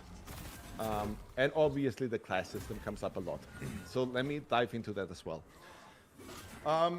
Just so for everybody who wasn't up to date, I'll just give you a little bit of an update on the class system. So basically the design issue that we saw that we wanted to fix, it's not necessarily a huge issue, but it was one of the big heart transplantation things that we had to do, or that we still wanted to do before we ship 1.0, is that the leveling experience, we initially started with a system that is very similar to things like Fallout and Dark Souls and so on, where once you level, hey, you put a point into attributes. Meaning, hey, you can put a point into health or strength or stamina or focus or equip load and so on. And then through that, you're basically creating your build. But after we saw how everybody played Wicked, and we played a crap ton of it ourselves, right? Like a lot of kind of like issues became apparent to us with these systems, and these issues have never really been solved with attribute systems, which means that, for example, with attribute systems, usually a lot of times what happens is that if you're like, first of all, players often don't want to spend their attribute points, right? Because they do not know at the start yet what makes the best build. It took so much effort to learn about the attributes in this game. Where they just don't know yet what is efficient and so on. It's not necessarily an easy concept to understand for someone who's not already familiar with systems like that. The other thing that we're seeing is that it generally in design does not give us the amount of flexibility that we wanted, right? So basically in any attribute system, what you're usually doing is, if you break it down design-wise, you're really just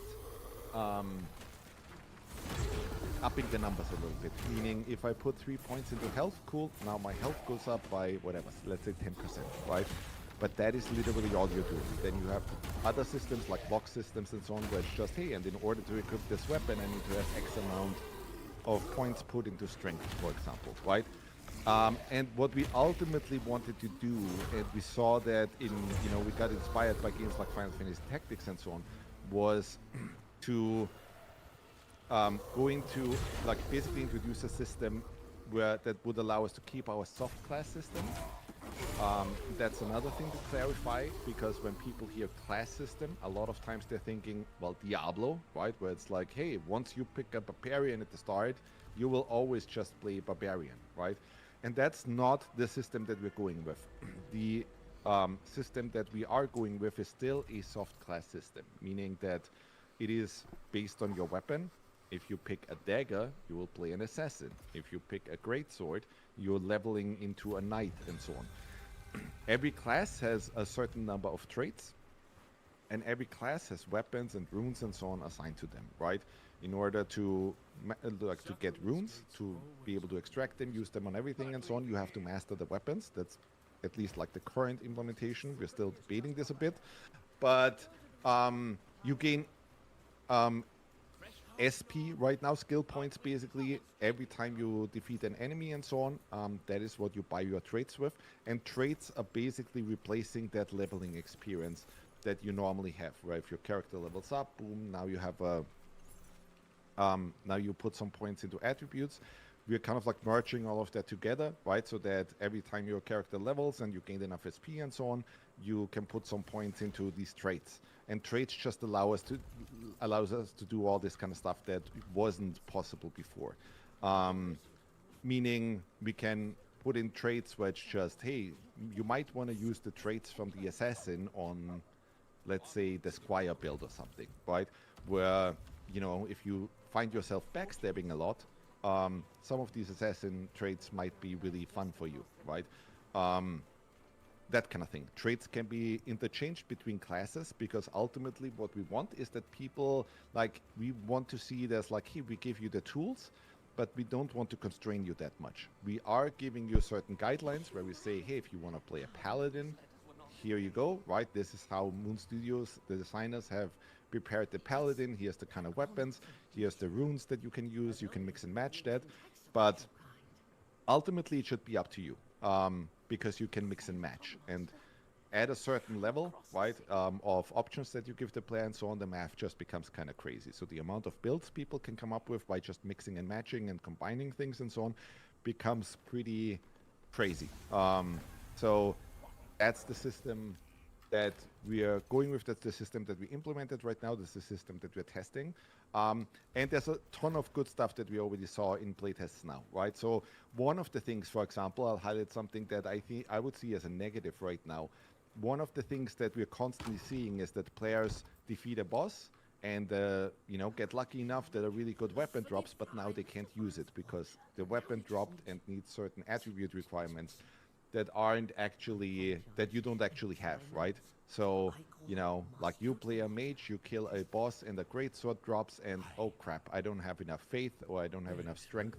So at that point, the loot is kind of whatever for you, right? With the class system, that obviously does not happen. What happens there is that it's still a weapon that you could use. You just switch to it, you can always equip it, and now you're leveling into that character. And that's just automatically making the itemization more interesting and so on. You can mix and match everything, etc. And you don't have to respec anymore. Let's check real quick if people understood all of that and how they feel about it. You don't need talent resets, simply because you can mix and match traits at any point anyway. So that whole respec thing basically goes out of the window. And then it becomes a progression game, basically, right? Like you will still have to spend quite a lot of time on actually mastering the classes, right? I think it will be very interesting to see who will be the first person who masters every single class that we have prepared. And right now we're looking at a lot of classes, because basically the way we did it is that we looked at our weapon archetypes and basically designed the classes around that. So I know the number sounds crazy, but right now we're looking at 26 classes already. But that, you know, should give people a good amount. That sounds of like a Final Fantasy XI. Of classes to play and to level. Let's see. Yes, there will be quite some crazy classes, so don't worry, and we'll definitely introduce more and more stuff. Sounds good. Dum, dum, dum.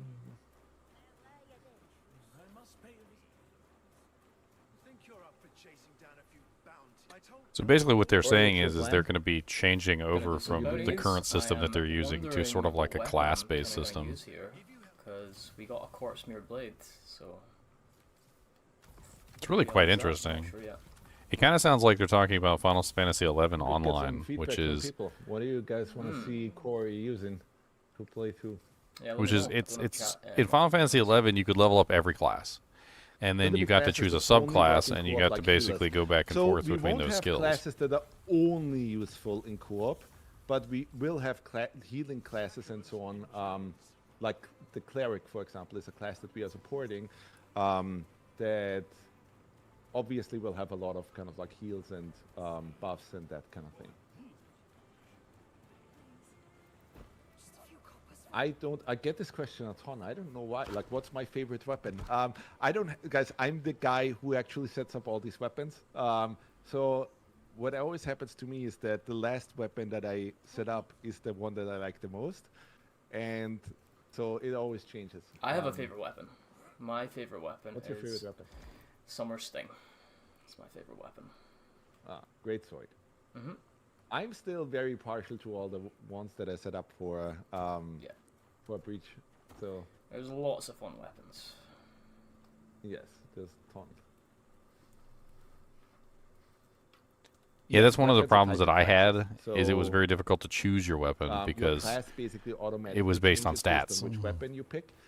And we did that specifically so that you don't have these annoying interactions where it's like, hey, I found a really great weapon. Cool, now I have to teleport to Sacrament. Now I have to change my class and then go back to the area that I've already been to and so on, right? So we basically just automated it for you. Interesting. And it kind of like also makes logical sense, right? Like if you use daggers a lot, obviously you would become better at wielding daggers, right? So it's quite nice the way it worked out. Did people say what they want to see weapon-wise? Yeah, basically what he's saying is that they're going to change it so that, like, if you pick up a scepter, for instance, like you suddenly become like a paladin or a priest, or cleric or something of that nature. If you pick up a staff, you will suddenly become a People are asking sorcerer. about friendly fire. Like, Yes, it there is automatically friendly switches fire. your So, class. I mean, and let's actually discuss that real quick, right? Because the natural response is that people don't like friendly fire, right? And I get that, but Wicked is a precision action RPG. It's very Souls-like in its in the way it works, right? So what doesn't work, what really didn't work, and we tried this before without friendly fire. What didn't work for us was that when friendly fire was off, the game basically became a thing where it's just every player would immediately mush into the enemy that was on screen and just wield everything, and AoE blasts off and so on. And we ultimately are making a game where we try to get away finally from that whole zoom gameplay that you see in other products, right? We are trying to make something where you have to think, where you have to be tactical and strategical and so on. And the same has to be true with multiplayer, right? Like, we want people to communicate with one another. We want people to talk to one another and say, guys, I'm blasting off Armageddon, right? Like, get out of the way. And then the whole spell comes down and everybody has to react to that and so on. What you don't want is that it just becomes a mess, right? Of explosions on screen and so on. And it's just, you know, like, you still want it to feel like, you know, hey, your entire group has to work together and has to really take care of one another.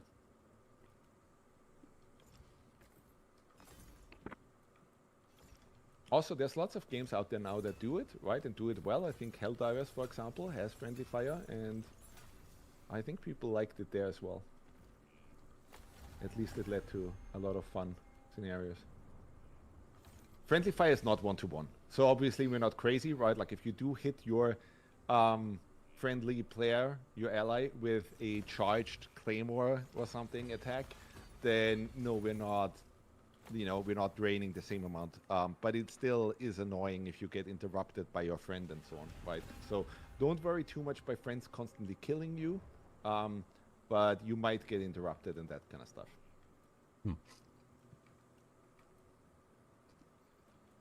Looks like they put Let some me thought actually into go it at over least. the questions again. Let's see what we're diving into. And guys, feel free to give Corey some suggestions. He's quite hardcore. Corey is the guy who literally plays the game, whatever, 10, 12 hours a day, and who tells me about all the kind of like balance things and so on. And more in my off time as well. He, so he knows Wicked extremely well. Lots of people are saying fists, Corey. Mm-hmm.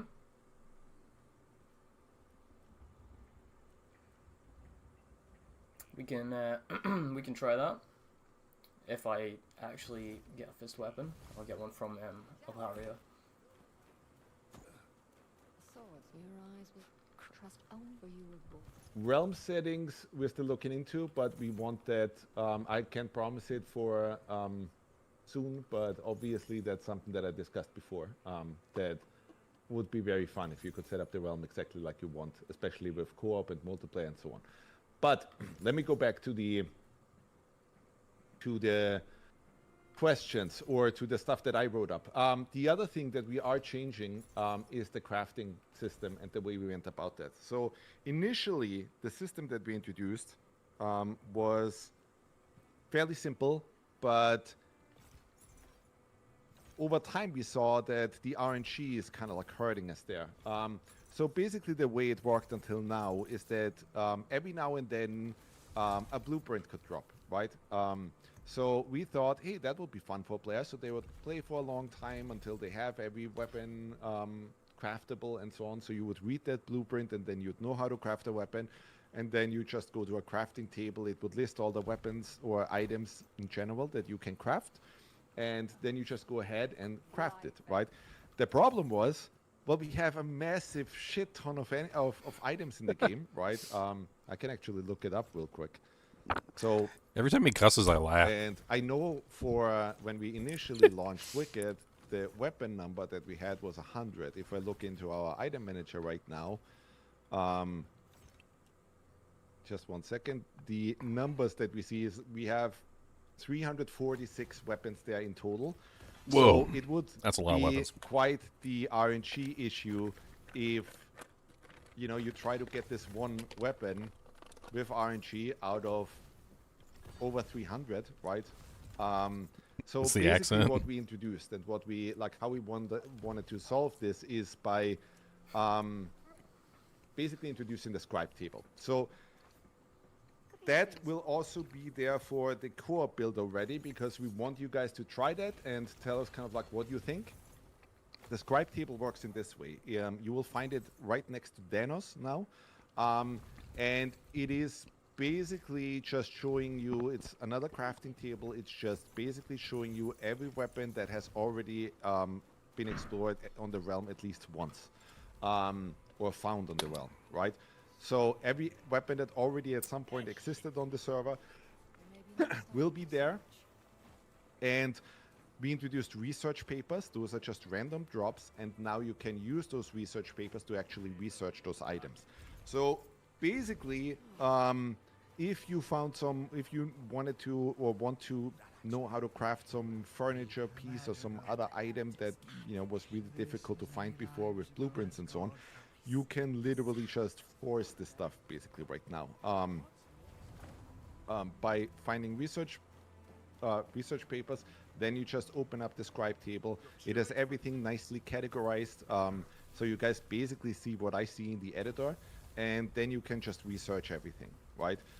That also obviously has been designed so that it works hand in hand with our class system, because you might not want to wait for blueprints to drop in RNG if really all you want to do next is, hey, I'm playing the assassin class, I just want to research the next dagger, right?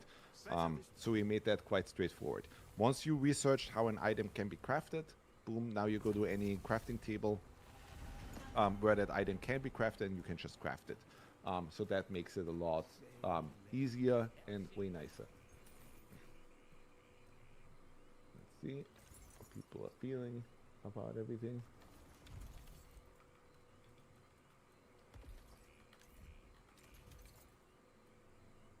Yes, you will be able to support allies in co-op. We are also showing that during the Wicked Insight. But even right now, you have the Heal Aura rune. That initially was already... That's something that you can get in the game right now, and it was initially introduced for the multiplayer, right? The reason why it's an aura is because it changes the way heals work, right? Normally with the current heal, it's just for you. If you play multiplayer and if you're playing with your friends a lot, you might want to swap that utility rune to a heal aura rune and then ask your friends to get closer to you every time you heal, because then they also get something from the heal. Let's see. On itemization, people are asking about unique drops and so on, right? Like, yes, we are making a lot of changes.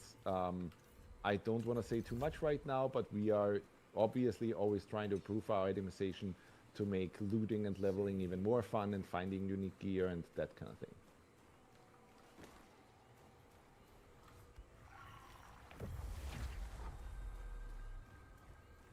There is lots of changes to core systems. Again, we'll get inside. We will show a lot of that.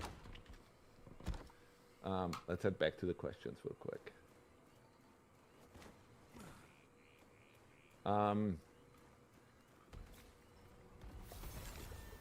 Yeah, people have asked about the roadmap and everything. So basically what we are looking at is that obviously even before Breach and all of this stuff, right, we had worked on Wicked for quite some time. There were always areas that had already been designed, we just didn't get to finish them up. And the thing that we're seeing right now is that people just basically want us to finalize things, get it out there, and get it on consoles especially. Literally, it becomes almost like a meme already, right? But the thing that we're seeing a lot, we're literally getting just spammed every week with questions of when is the game finally hitting 1.0 and when is the console release? Tons and tons of players just want to play it on PlayStation 5, right? And let's dive into that real quick. So we have a build up and running on PlayStation 5 already, and it runs well. And I know a lot of players just have consoles at home and don't have a PC yet, right? We're running the early access because we basically want to do the same thing that Larian did, where hopefully we run the early access, we listen to all of your guys' feedback, we polish the crap out of the game, and then we release it once we know, hey, this is another masterpiece, right? Like we really polished everything, everything feels good, and that then, you know, feels like, okay, we should release it now because it's in a good state. That is basically what we're looking at. We want to rush to that as fast as we can, right? Not do a rush job, but basically get to, you know, finishing up the game, finishing up the story, putting more content in and so on. And also introduce all the console players to it, because at this point it does become a little bit crappy that everybody who plays on consoles has already probably played Ori and so on and still can't join in on Wicked. So that's basically our next big thing. Steam machines, yes, of course. Like, you know, Wicked runs on Steam Deck. It runs pretty okay. Funnily enough, it runs at like 35, 40 FPS right now on Steam Deck, which is okay. It could be better still, right? But it runs okay, I would say. With lossless scaling and stuff like that, you actually can get it to almost like a nice 60 stable, right? So that's nice. On Steam machines, I'm pretty sure it will just run at, you know, 60 or even more by itself, because it just has more juice.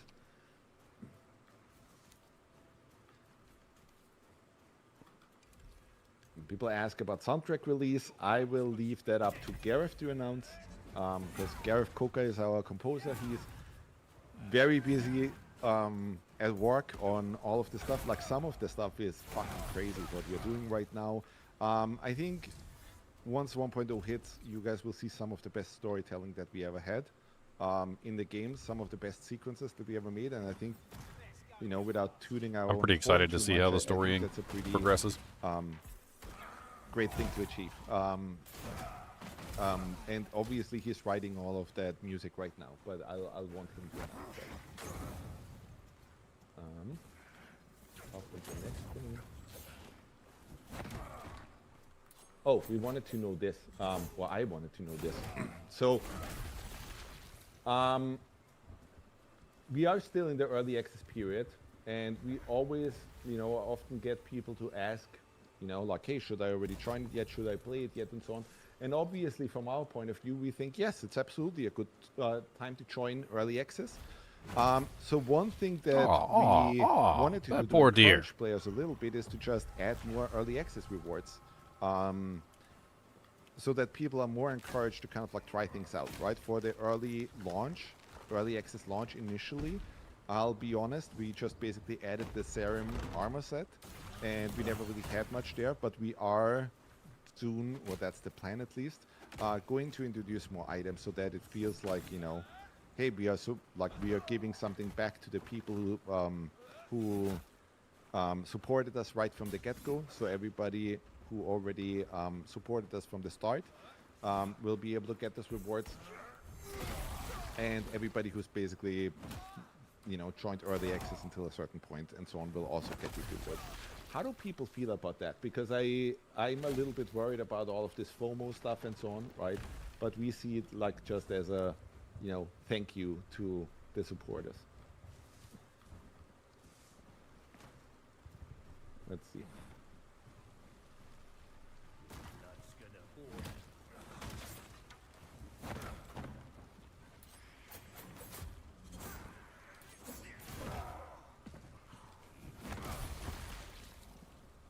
No, those are straight up rewards that you can get from Randolph. You don't have to craft them. But it looks like people are okay with us throwing some more rewards in. It's the accent. He's got an accent every time he cusses. It sounds funny. Achievements, obviously that is coming, folks. But at 1.0, so not before that. Yes, there will be more Easter eggs. And farmers, and sends them to the slaughter. I wonder, by the time we breach Sacrament's gates. Cool. I mean, guys, the thing that we are obviously trying to avoid is that we don't want to become the kind of studio that squeezes players, right? I think we have seen a lot of kind of like crappy behavior from AAA studios recently. We never really sold our games at full price. And even Wicked, I think, for what it will give you, I think will be very fairly priced and so on. And we don't want to be the kind of studio that sells $60 horse skins or that kind of shit, right? So I'm just trying to be very careful with anything that could feel like, us not doing the right thing.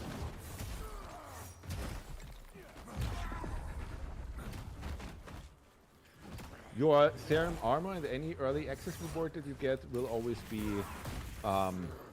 like assigned to your account, basically, right? So even if you start the full game and so on, you will always be able to claim it. You're fighting for a dead man.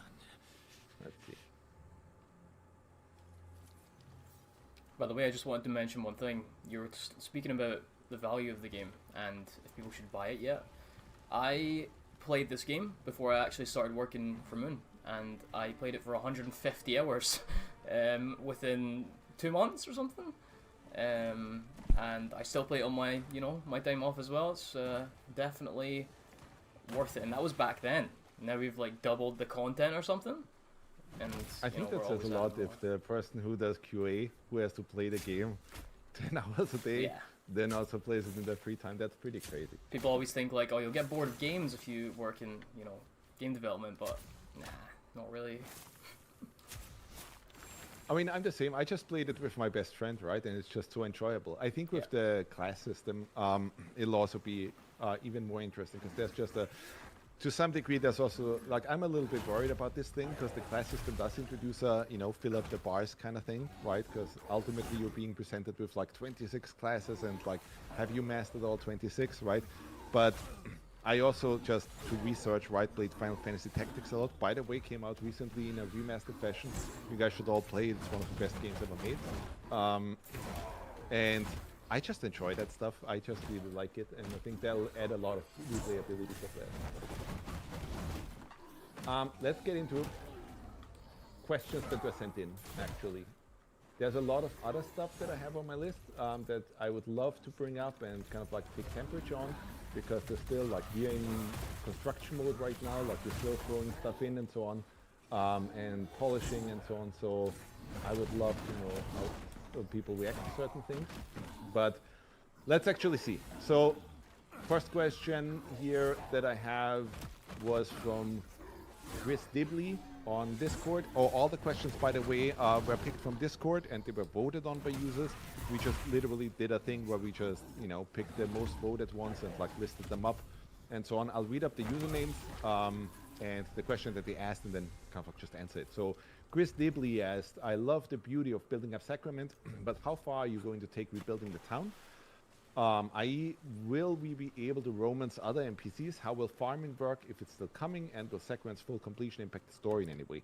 So, obviously, we want to do a lot more there, right? Like, if you played Breach Refined, at some point in Act 2, basically, the Danos project stuff starts to run out, right? Like, and that's literally just because, hey, we don't have the tier 3, 4, 5, 6 items and so on in the game yet.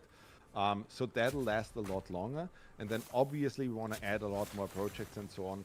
Recently on Discord, people asked me if we still intend to kind of like have dance projects for Azula Sakura. I'd love to do it.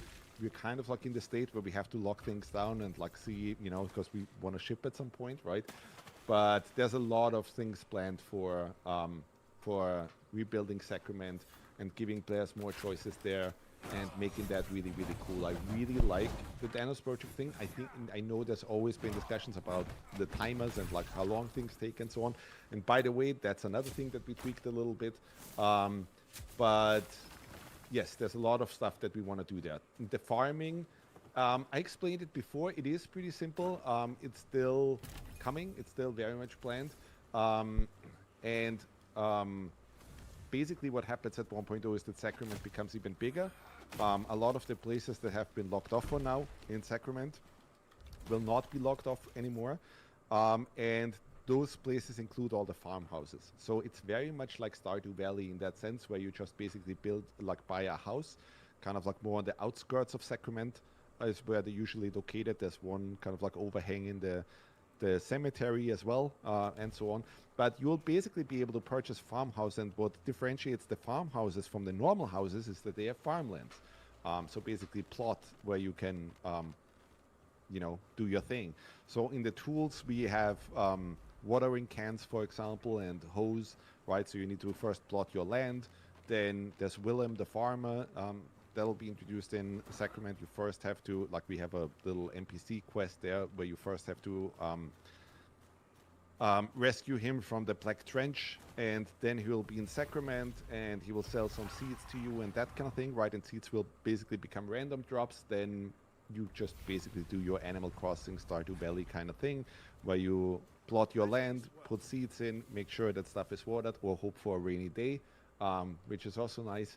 And then every time you come back to the game, you're basically seeing your crops have grown and so on. And either you sell it and try to become a rich farmer, right? Or you actually use that those resources that you gained there to, make food or that kind of thing.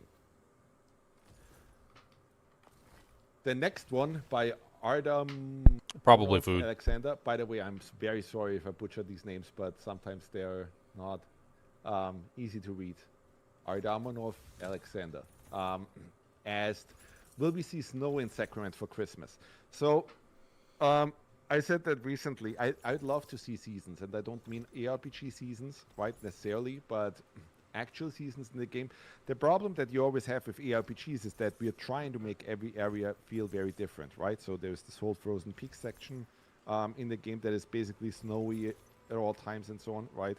And it would be kind of not that cool, right? If you go to any forest in the game and if it's autumn, well, they all kind of look the same because they all look like autumn forest. But it is a really cool thing that I'd love to see at some point, but it has to be done well. It's not on the table for 1.0, but we'll see. He also asked about events. That is still planned, so I'd want to do more of that, right? Like I do think, and by the way, that would be cool to check in the chat real quick. How do people feel about events? Because that also, Chris Wilson actually from X Grinding Gear just had a really great YouTube video that he released where he talked about dark patterns, and that could potentially fall into that, right? Because usually the way events are done is more for like FOMO purposes and so And I'm wondering how people feel about that, because I do think events are cool, but it could fall a little bit into that. So, and let me just explain what events are. They're just basically like, hey, a certain thing is happening in your Solar Sacra right now. Log in and, you know, take part of the event, and you get some exclusive items and that kind of thing. Let's see. Some people say too much FOMO. Lots of people say yes, it's cool.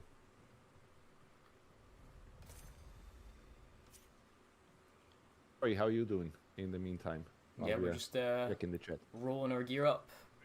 We just got a ruby, so I'm gonna make this fire, and then we got the burn damage on the chest, so got some synergies Sorry, going. while I'm reading this stuff, you could also just talk about your strategies, right? Like how are you playing? What's your typical strategy regarding enchantments and so on to get OP quickly? Yeah, so in this current build, plagued items are really strong, but you do need to put a lot more effort in to get them. So you kind of want to go towards them if you can, but blues just, you know, they work right out of the box. So every item's good, but I'm going to work towards some plagued items here.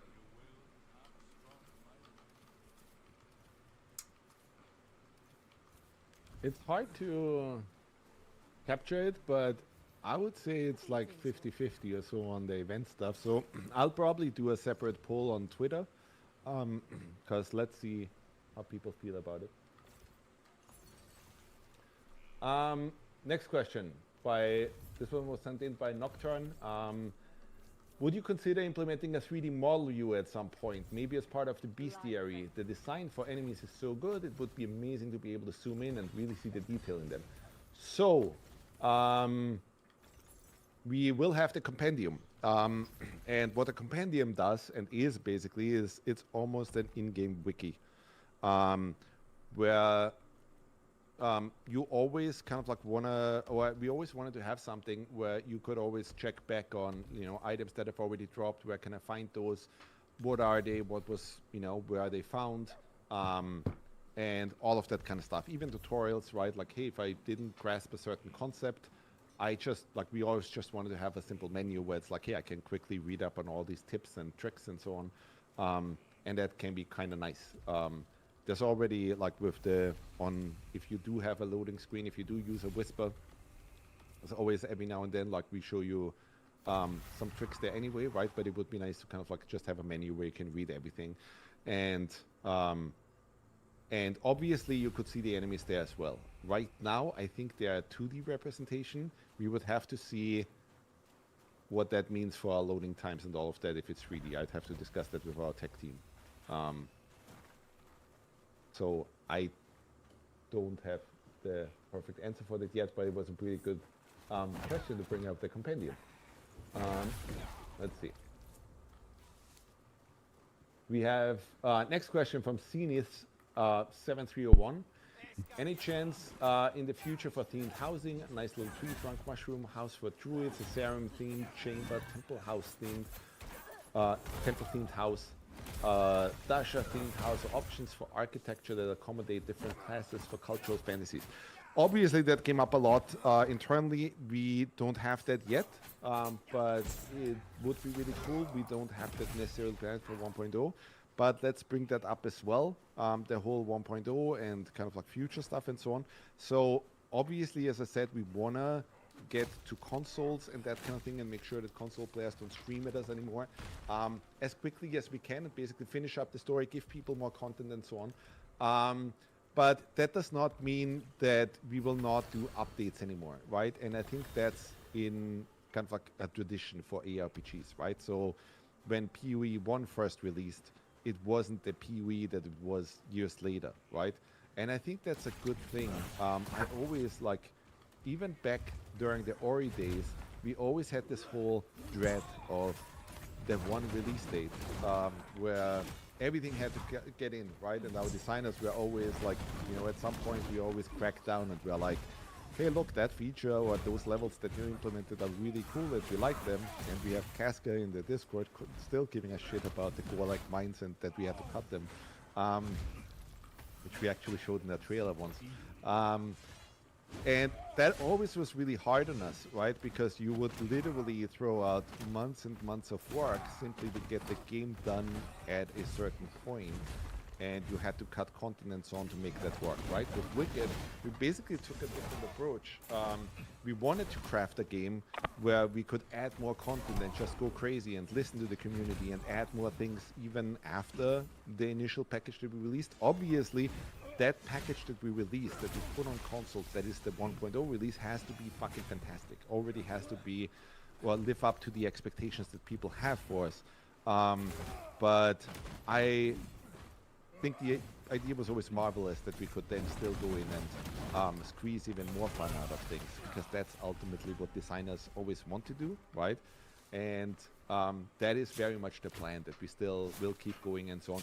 There are things that I've already shown recently, right, that are a little bit wilder, like the survival mode and so on. Those are things we would probably, put after 1.0 release as like really cool updates that give you even more replayability, but don't necessarily have to be right there in the 1.0 release.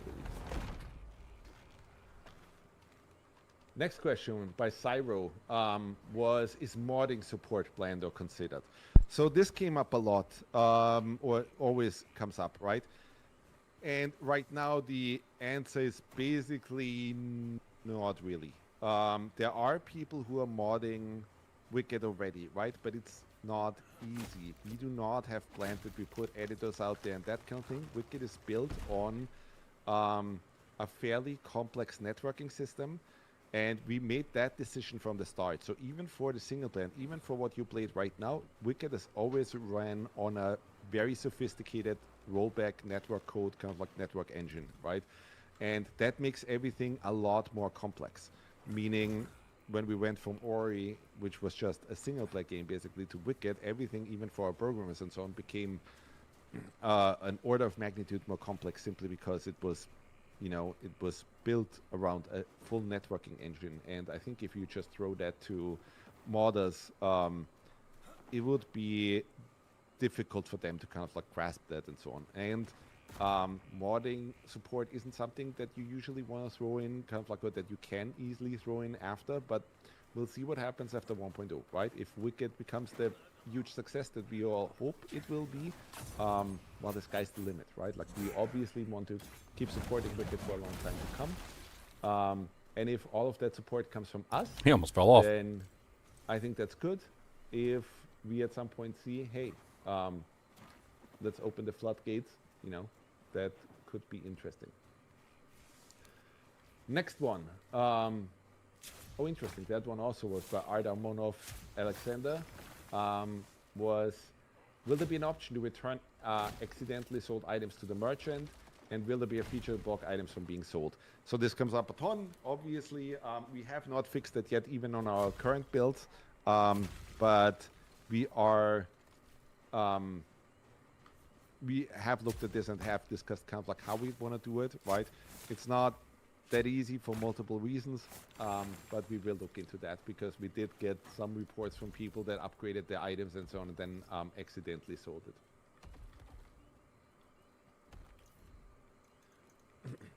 Oh, Corey, people are saying that you should drop the volume a little bit. It's too high and it's hard to hear our voices. The game volume, yeah? I think so, yeah. A little tad more. Everybody let us know if this is alright. I thought they were going to be taking questions from like Twitch chat, but apparently they like pre-voted on the questions that they're answering, so they're not taking any questions. This is my favorite helmet, by the way. Wish I had known that before, because I would have submitted some questions of my own. It's the bird in the Yeah. center. Shout out to Finley. Yep. Okay, let me bring up some other stuff, some more questions that came up. Let me say this thing, so that people aren't surprised once they get to play the co-op build. So one change that I recently made, and this isn't necessarily final yet, but I wanted to test it, and so it's in that build that you will be able to play, is that I streamlined parry, and I kind of like screwed Corey today with this because, you know, I just got everybody used to the way it works now, and now today he had to play the live build where it was different. So we streamlined parry, and let me explain my reason and my decision behind that. Was that until now we had parry on a separate button, and it was basically the only thing that ever did, right? But to me, parry was always kind of like a function of blocking and so on, right? Like it basically falls in the same category. So I changed it to, if you tap the block button, it will be a parry now. If you hold the block button, it will still be a block, right? And we did some fairly complex stuff there to make sure that you don't get accidental parries or accidental blocks and so on. But it's now basically streamlined into one button. So I just wanted to kind of mention that, and you know, That's good. That's actually really good. Try it, give us feedback. There is a difference there now that some people, especially the more hardcore folks, might notice, meaning that parry is a tap move and not a on press move anymore. So there's a couple milliseconds milliseconds of difference depending on how you play as a player, right? But just try it out, give us your feedback. Let's see how people feel. Yeah, it might be a bit weird at the start, it's basically similar to Sekiro. you'll get used to it. Yeah. That's the thing that we got, right? Like from our internal developers, at first people were like, oh my god, it's so different, why did we do this, right? But then once people got used to it, they got used to it. And it frees up that button for LT, which we really need for really cool stuff that we have coming up.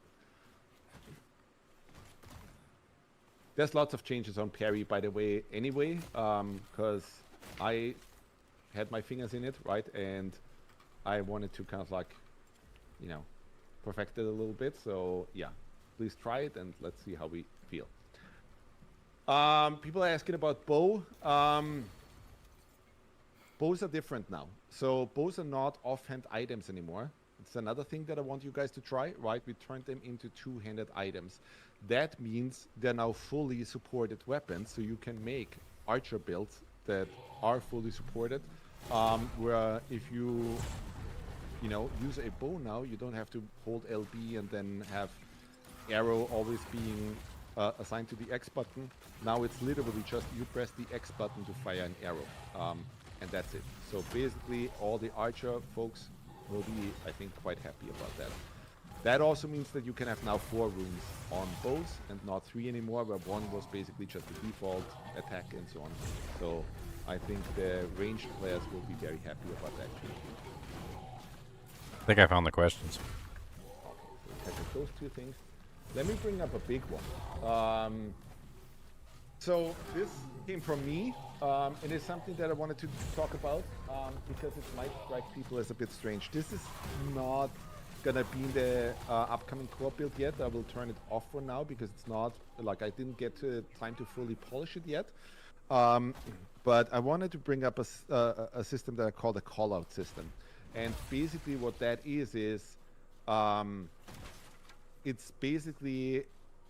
basically came from us trying to do cool things with enchantments, right? So even in Breach Refined, you already had enchantments that sometimes said things like, hey, you get extra X if you perform a fatality, right? And to some people it wasn't clear, well, when do I perform a fatality or how? And it's never announced on screen or anything, right? Yeah, that would be nice if it was I announced. initially just dropped in that thing, right? And was like, okay, look, let's throw in a system that announces that stuff to you. And over time, I kind of like iterated on it and turned it also into a combo system. And then I was like, okay, so this is a combo system now similar to Streets of Rage 4, those kind of things, right? But then Streets I was of like, Rage wouldn't 4. it be cool if we could also support some gameplay stuff for that? So then it became a thing where it's like, hey, we do a cool thing where the combo system or the call-out system, that's how we call it now, has a timer.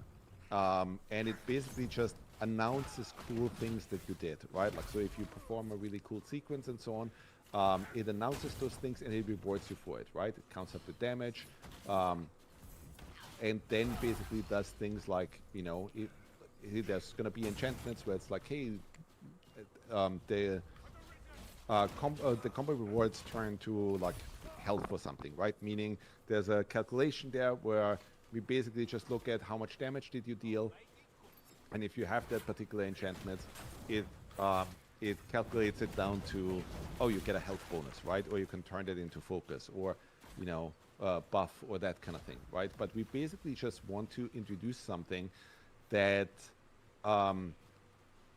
we think will encourage players to play in really cool ways, and that also helps with multiplayer, right? Where we want people to kind of like have that whole wrestling tag team kind of thing, right? Where it's like, hey, Patrick does a stagger on an enemy and I finish them off with a headshot and so on, right? And that we actually announced that.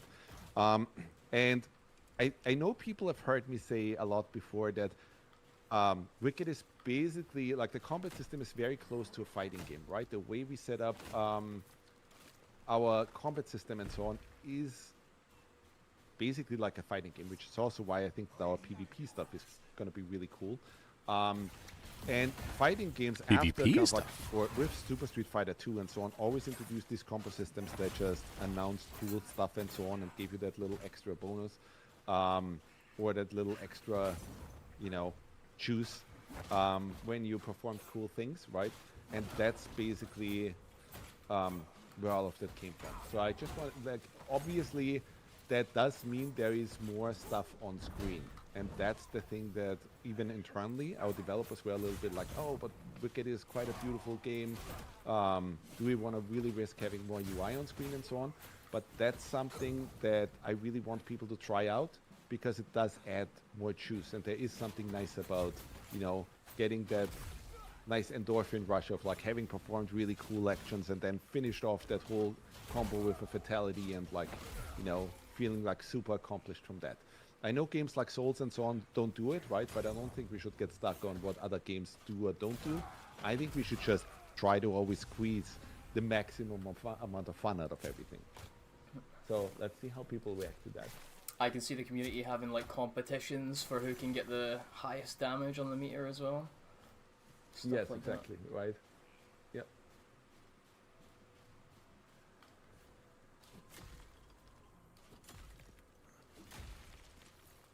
Yeah, it's also to point out things like riposts.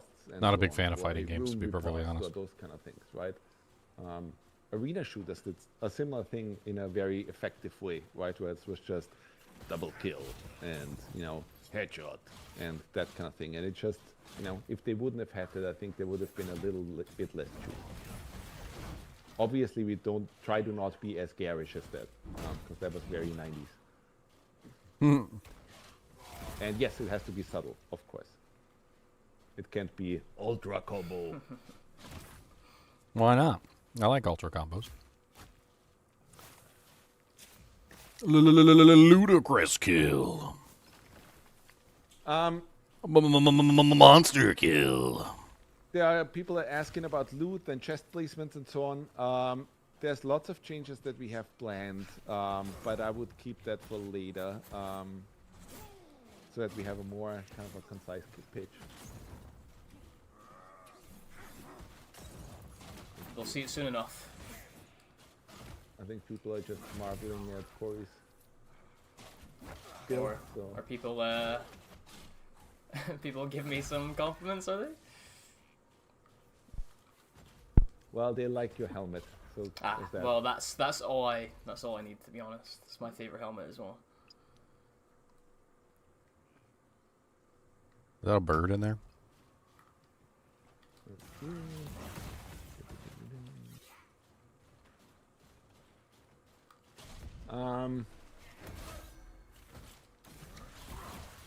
There's somebody who's taunting you about increasing difficulty.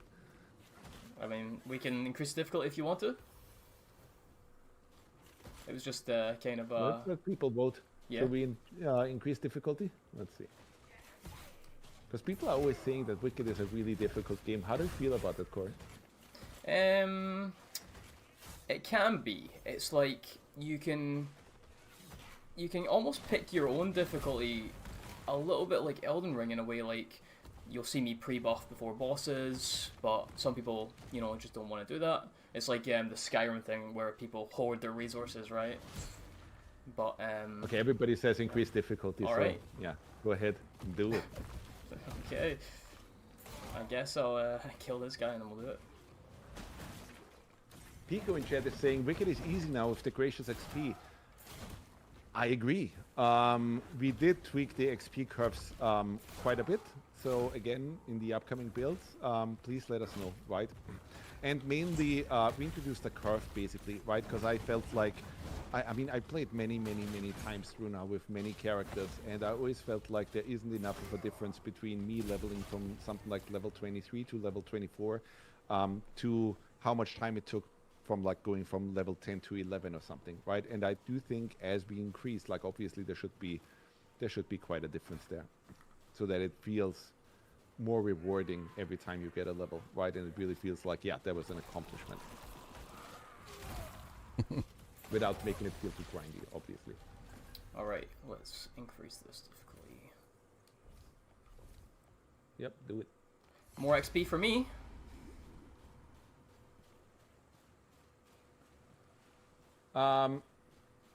There's people asking if we have more abilities on bosses and so on. On harder difficulties, we are already introducing new behaviors and so on based on multiplayer.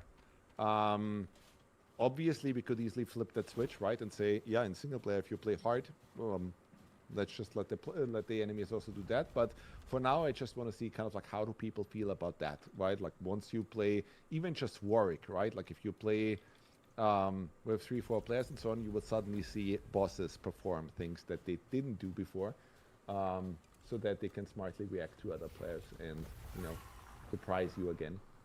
So we'll see.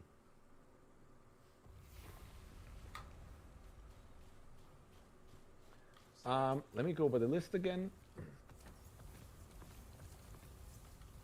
Okay, there's another big one that I wanted to bring up to see how everybody feels about that. This is from a discussion that we literally just had internally in our systems calls, because internally I had like 4 or 5 bugs open or so, where our internal developers complained about our death mechanics not being punishing enough. And obviously, you know, some people already feel like Wicked is really punishing and difficult, but then we also oftentimes hear this, right? That it's just, hey, Wicked, dying in Wicked isn't really all that meaningful. And let me explain all of that and how that came to be, or what our thinking behind it, the current implementation was. So what you have right now is basically a delayed punishment system. We initially didn't want to punish you immediately and like take a huge chunk out of your thing, right? Every time you died. My thing? Oh, man. So the thing we did is, well, we introduced a durability system, meaning that every time you die, your items take some durability damage, right? And what that we hoped would do was that the game would tell you, hey, if you beat your head against the wall for, let's say, 10 times in a row or something, that the game kind of like softly tries to steer you away from things because your gear constantly breaks, right? And you constantly have to run back to Sacrament and repair stuff, right? So it's not an instant punishment, it's a delayed punishment.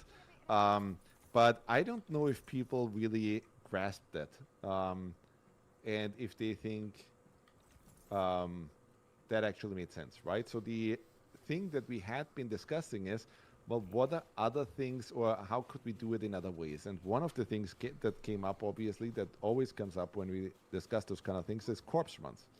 So we did initially, before we made that change with introducing durability and so on, have a system where it was basically a corpse run, because we looked at, you know, Ultima Online and Diablo and those kind of things, and, you know, basically took inspiration from there. And so we have a system that is fully implemented and ready to go, where every time you die in the last safe position that you were at, we basically dropped a bag, right? And that has all the resources and so on that you grabbed during this run. Meaning your equipment, or what you currently have equipped on your character, that would not change. And you're not losing that. You're not losing your food or your quick items or that kind of thing. So that, yes, you can make it back to the area that, you know, that you were in before. But, you know, it's a corpse run mechanic. And I would love to know from people how they feel about corpse runs, because there is good stuff about it, but at the same time, they're also oftentimes not that liked. Let's see. I think this is going to be one of the more controversial topics. Yes. It's going to be really, really split. But that's exactly why I like having that discussion, Yeah. right? Because Those are the discussions you have to have.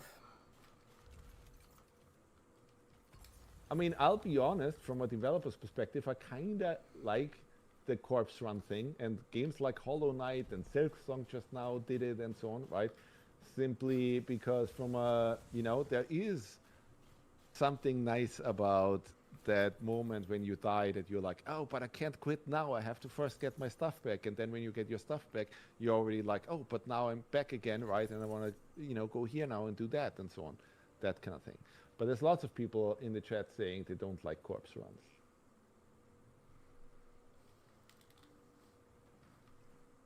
Lots of no, thank you. No.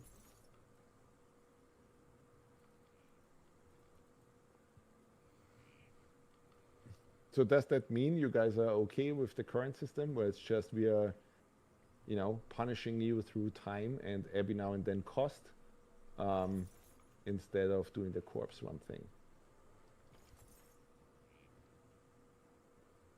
At least Hana is saying corpse run is good. I like it in classic WoW too. But then lots of other people are saying they don't like it.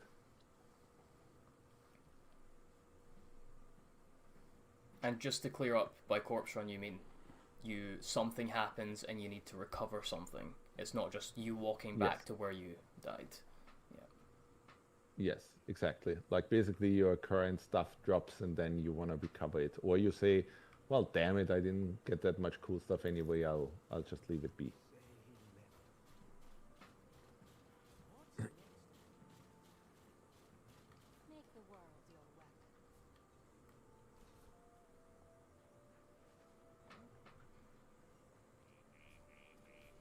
This dog is in the way of Eleanor. He really wants to be pet. Well, that's what dogs Dog. Pet him. Guys, I'll go over more questions. So,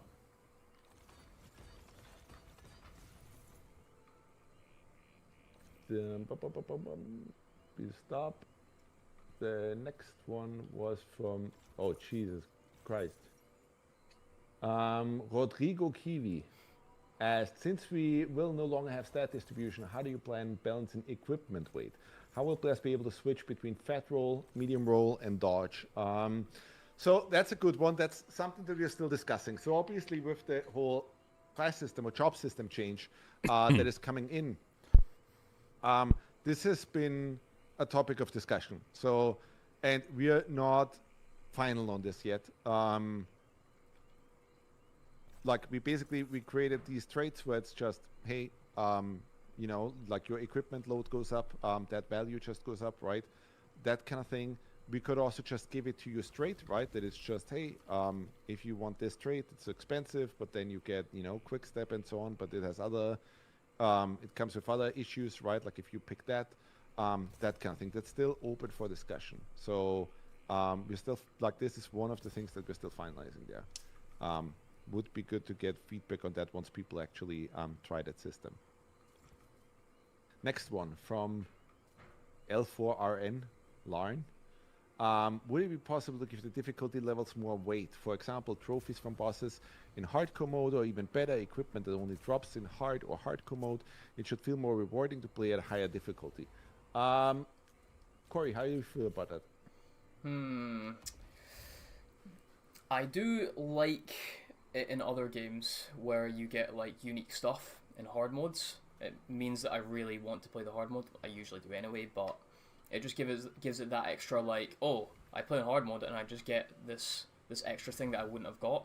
Because you can play normal mode and then you can also play hard mode after, and then you can experience it almost again but in a different way. So it's hard though in every game because you have to be careful of the power creep, right?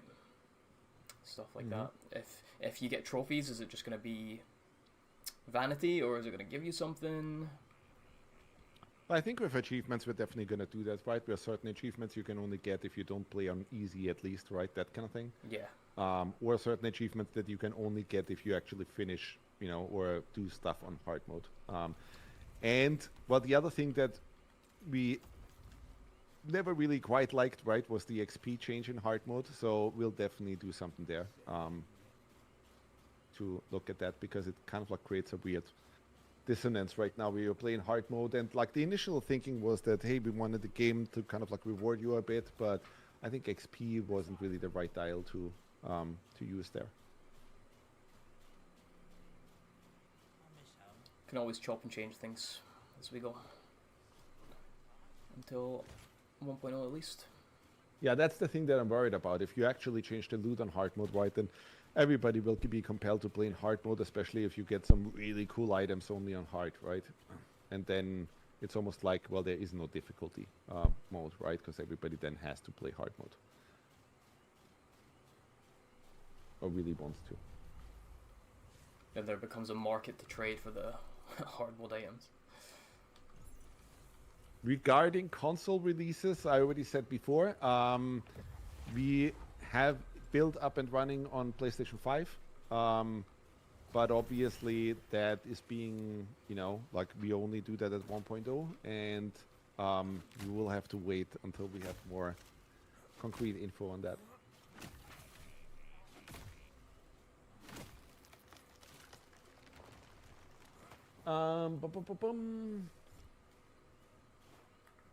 Jesus Christ, that Artem of Alexander guy had a lot of questions put in that got a ton of votes, so here's the next one. Will there be new enchantments and runes in co-op that are designed for team play? Enemy aggro, mass health regeneration, and resurrection. So, there's a lot of stuff that changed there. I would want Timofey, our systems designer guy who basically takes care of this stuff, to discuss these things. I'm not up to date on the very latest, but he's making changes all the time to enchantments and to that kind of thing. So, and there's lots of things that have changed. I will have to say, hey, watch the Wicked Inside. We're breaking everything down in detail there. So I won't spoil anything, but I would just say there's some stuff related, let's say.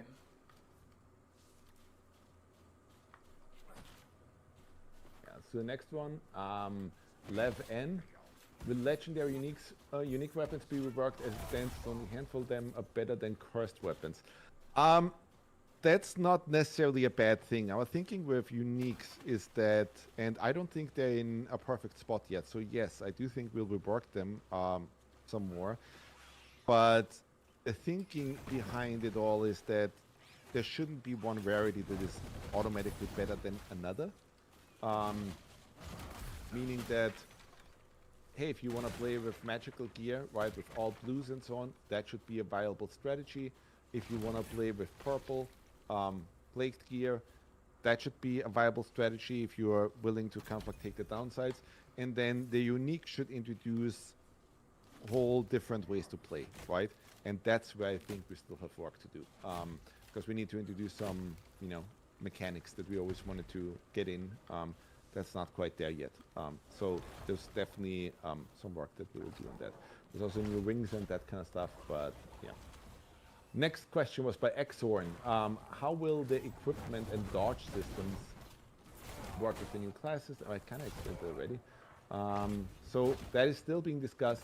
Would love to hear more information from people, but that is still like we're still testing and tweaking that stuff ourselves. Omega Cybers, will enemy life scale with player count on the co-op server? Slightly. Again, I kind of like explained it a little bit at the start, but the fear or the issue with co-op that you usually have is that a lot of other games just basically do the cheap procedural shit, right? Meaning, hey, if 2 players, then enemies have double health, right? And then 3 players, oh my god, now they have 300% health or something.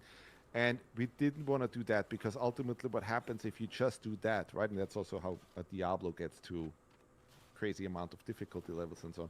But what usually happens with that is that you turn enemies into bullet sponges, right?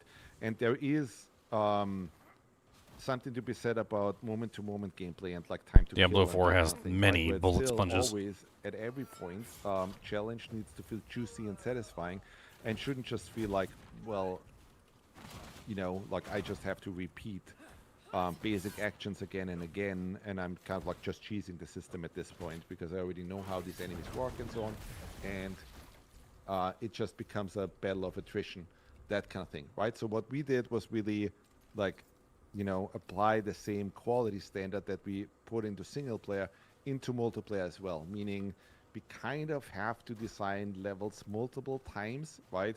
Meaning that if we design something like Mariner's Keep, we design it, and then we make sure it works great in in single player, and then also when 2 players play, and then also when 3 players play, and then also when 4 players play. And all the enemy spawners are different and so on, and everything gets placed. And then another thing is with our life system, we have multiple enemy spawners, right? We have multiple states. So one time the Mariner's Keep might be taken over by the 10th. And the other time it's taken over by the Risen or by plagued enemies and so on, right? And so we went through that literally every single time. It's a horrendous amount of work, but this is the only way you can guarantee that it doesn't feel like just scaled up shit, right? Like just procedural systems that just aren't necessarily fun, right? Ultimately, that needs to be in the hands of a level designer where they can say, you know what would be really fun if when 4 players play, some crazy monster shoots out of that little secret passage over there, right? That wouldn't happen with 3 players or 2 players or that kind of thing. So that's how we tackled it. Vampire asked, will there be companions in the game, like a human companion or maybe a pet that can fight on your side? Also, maybe there will be any pet that's willing to wait for you in your house. That is not planned right now. And for quite a few reasons. Because, and one of them that gives me nightmares when I hear this is just the complexity of our level designs, right? Like these companions would have to be really clever. And if you played any of these games that were based on AI, right? Like even ones that are really good, usually the AI at some point really craps out, right? Like we played Bioshock Infinite or The Last Guardian or something, right? And like it often becomes ridiculous where it's like I could already see playing through Nameless Past trying to rescue Finley, and like my AI companion tries to make a jump and falls to their death and so on. So it's not planned right now. Also, and to be regarding completely... pets, that comes up a ton. I was going to say, to be completely honest with companions, in games, I really hate companions. Like, you know how D4, D3 had their companions and stuff, and they're basically mandatory in a way, because they just buff you, so it would have to be, for me personally, what I would like is, it would have to be only vanity, or they'd have to, like, maybe they'd pick up gold or something, but yeah, it's like a really big turn off for me in games when I have somebody there with me. I hate minions in games, stuff like this. That's just the type of player I am, though.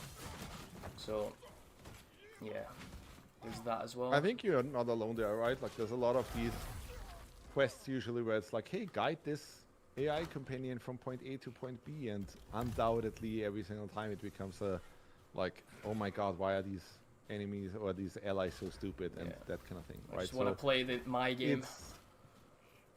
Yeah, exactly. Yeah, you just always have to be really careful with this stuff.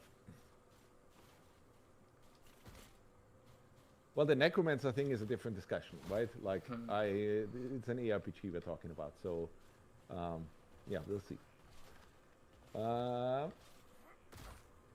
Let's go next one. He said necromancer. He said necromancer. 1v1 in co-op. I know everybody I brought it up in immediately chat. wants that. It's not in right now. Obviously, guys, our combat system is all kind of like fighting game, right? So it is going to happen at some point. It's not there yet. I know I would love to have it even internally. Like one of our guys, Sergey, just made a video where it's like, hey, like they beat the crap out of each other even in co-op, right? But it's not officially supported yet. So it will not be in that build that everybody will get to play. But I know there's a lot of demand there. So, take that for what it's worth. Next one by a name that I will not be able to pronounce. Philippe Cyrino 06195 asked, will there be improvements in character customization like hair, tattoo, scars? Yes, obviously. Like there's still stuff planned, but that's more on the 1.0 side, right? For now, it's not super high on our priority list. We first want to really finish everything, right? And then add more little customization options and so on. But yes, it is planned. Next one, Obitaru asked, why have content updates been slower? Because multiplayer is really fucking hard. That's the honest truth. It's like there was just a lot of stuff, especially if you do an RPG with 4 players. It's horrendously difficult, especially the way we did it, right? Where it's not just systemic and procedural stuff and so on, but basically the game has to be designed 4 times for that. And then you find all these edge cases, right? You're also sharing a realm together, right? So there's a lot of these edge cases and quests and so on, right? Where it's like, oh, but here's a state change. What if the player is in this position, but another player is already here and so on? How do we handle that and so on? So we just had to take some time to kind of like look at everything and make sure that we can land multiplayer in a way that hopefully does not blow up. And we're trying to be extremely careful. Obviously, there were some people that were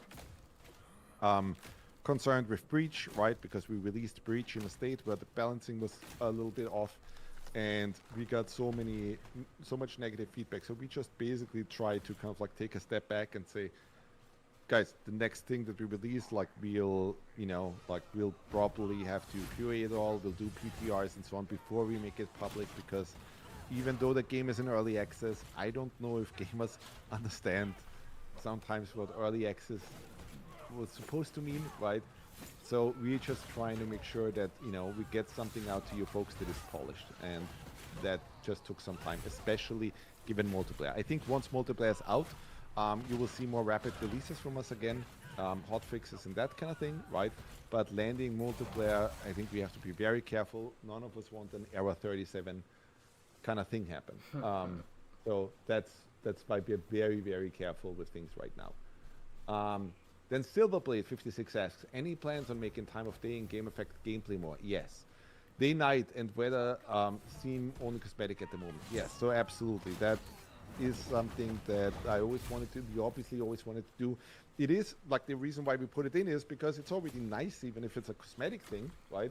That at least, like, you get a visual difference and so on, but I do think it would be very nice to kind of, like, support that a lot more. So yeah, you will see more of that in the future. There was a really interesting thing that I did right after Breach came out, and we had it in a good state, where I tried that survival mode and kind of like put things in that I think already made it more interesting. But yeah, we'll have to wait and see what happens. Dragonars asked, how will story progression work in co-op? Can a friend progress the story while I'm away and prevent me from experiencing it myself? That will be the thing that will be kind of controversial, and the answer is absolutely yes. But you are playing with people that are not random strangers. In order to play multiplayer in Wicked with other people, you have to specifically invite them basically from your friends list, right? On your PS5 friends list or Steam or whatever. And the way we want people to play, or what we want people to, like, what we want to give them is basically just, you know, that feeling of like, look, we give you the tools and what you make out of it is up to you. Meaning that you might not want to invite a player where you know, hey, they're just, you know, not gonna play with any group dynamics. They're just gonna, you know, cheat, not trade with others, and ruin your game and so on. And that's the other thing, like, that I've recently kind of like discussed on our Discord forums as well. I am a little bit worried that generation of people that is now like 20 years old, their first console was, you know, the PlayStation 3. They never really grew up with kind of like the earlier days of how online worked and so on, right? So to them, like, what usually used to happen in the past was that that you didn't just go into a game, hit online play, and boom, you're on a server with tons of randoms, right? Like in the stone ages of the internet and so on, what used to happen is that you used to hang out on some IRC channel and somebody would post a server, Discord, and then everybody would jump on there, but you would play with people that you actually knew a lot of times. And there was something nice about that, right? There was something nice about the old days of couch co-op, like playing games like Mario Kart and Bomberman and Worms and so on together on a couch. And GoldenEye 007. There was just an inherent fun to that. then what happened was that, well, we made it easier and easier, but in some ways I think we took away the humanity out of that Not stuff, yet, because Swamp. because we suddenly only played with randos, right? And then with games like Fortnite, and now a lot of games do that, right? They even fake bots, right? Where you don't even know if like that kill that you just did, right? Like was an actual human, or if it was just a random bot, right? And so I think that takes a lot of the satisfaction out of it, right? It was like I always used to play games with my best friend, like in the split screen and so on, with my best friend and with my 2 brothers. And it was just always hilarious and so much fun, you know, good to see their expression, right? When I blew them up in Halo or that kind of thing. And that didn't, like, I didn't have the exact same experience when it then came to online play, right? Where it's like, yeah, cool, I can play multiplayer at all times, you know, with anybody in the world and that kind of thing, right? But it never really felt that satisfying to me. So with Wicked, what we are pushing is you should play or see the game almost like a D&D campaign, right? Invite people that you consciously want to play with over a continued period of time, right? Don't just invite completely random people that are only, you know, quickly joining your realm and then they're gone, right? Simply because we give you a lot of power over the realm. You know, those players could buy houses in the game. They could really make changes on the realm. They could buy stuff from the vendors. They could completely play in a way that is not conducive to team play or a party feel at all. And that might ruin your experience a bit, right? So it's very much designed in a way where you're supposed to invite friends and family and people that you want to play with continuously over a longer period of time and so on, right? And yeah, so that will be possible, but then, you know, it's up to players to kind of like figure out, you know, like, hey, let's not screw each other over, that kind of thing. Let's just see how people react to that real quick. Offline mode is always going to be supported, guys. Like, you can always play offline, you can always play in single player. We'll obviously never take that away. That would be crazy. And if somebody doesn't behave, you can also vote to kick them. Good. So there's always that. Good. Boot them out. Kick them, punch them, mark them with a B. For boot them out the server. See what people are saying. Somebody's saying this Corey guy is very handsome. Must be. There you go. I did tell my mother that I was streaming, so it's probably. Nice. Oh yeah. In that sense, like, let's discuss that multiplayer thing, right? Like, we are trying to do something very different than what's been done before with ARPGs, where normally it was just, hey, temporarily invite people to your save file, right? That was the case with almost all ARPGs for a good 15, 20 years or so, right? Then with MMORPGs, it was always different, right? But then in MMORPGs, you have the whole theme park ride, right? Where it's just, hey, cool, one person kills Deathring or Arthas or whatever, right? And it's like, cool, but like everybody does that on the realm. There was never a way to kind of like really stand out.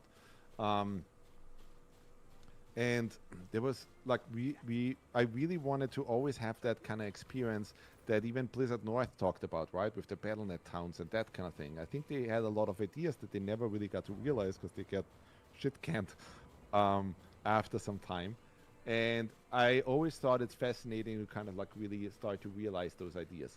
But that also He said means that BattleNet players towns. have to actively want to work together, right? And actually play. They talked like about a real BattleNet towns in RPG Diablo party, 2? right? And actually look at, hey, my friend is playing, like, what classes are we playing, right?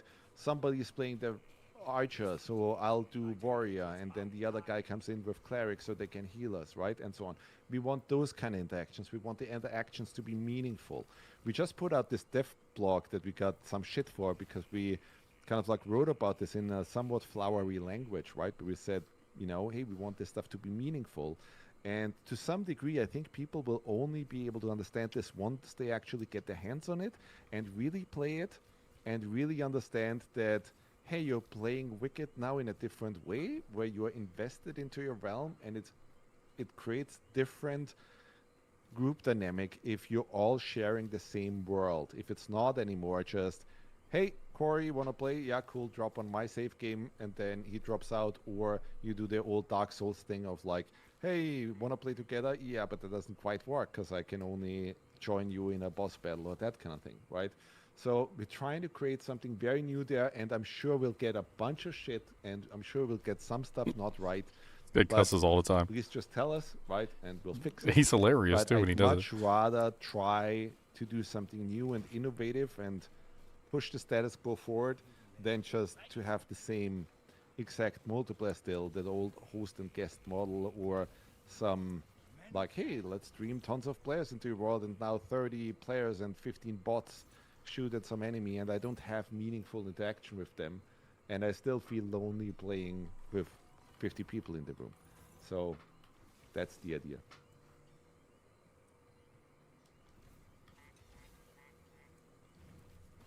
I'm also excited, by the way, for when I play with friends, right? And we all like play. We'll play through like normally at first, but I'm really looking forward to playing separately as well. And then we all like do our own things completely. Like we all have our own house. We all just play in the same world as well. I think that'll be pretty cool to see what happens there. Well, the other thing we should say is that right now our characters are not realm bound, right? So in the Wicked Inside, we're actually describing the scenarios that happen, right? And like, so what could easily happen is that, hey, you guys play or start separately, right? And then you talk to your cousin and he wants to join in, and he joins with a level 12 character already and so on, right? But now you are all playing on the same realm, you're building something together. That's the kind of feeling that we wanna create and maintain, right? That it really feels like, you know, hey, we'll give you something that hopefully you will start to. It's kind of like a Minecraft server. Kind of feels like what he's talking about is like a Minecraft server. You know, like everybody hops onto the Minecraft server together, and you guys all level up together on the Minecraft server and build something cool on the server. It kind of sounds like that's what he's talking about. The realm play is always constantly synced to the server. So yes, but the latency issues are surprisingly not really there. So obviously we'll have to see how it works for everybody, but we're using an extremely modern network engine. And so a lot of the issues that you typically see in games where, you know, characters are warping around, like I have this in Dark Souls. This happened to me in every single Dark Souls in the past 16 years, right? Where it's just, hey, you play PvP and characters warp around and suddenly they're behind you and backstab you and so on. That should not happen here, but we'll see, right? Like, that's exactly why we run these tests. Let's see kind of like how people respond to what multiplayer feels like. But hopefully we made the right bets, and, you know, people will see how really great it is. Crucible in co-op, yes, absolutely, that's supported, right? So yes, it is pretty crazy that, you know, you have the full roguelite thing, and that will be multiplayer, but that's how it always was designed, right? We always wanted to deliver that.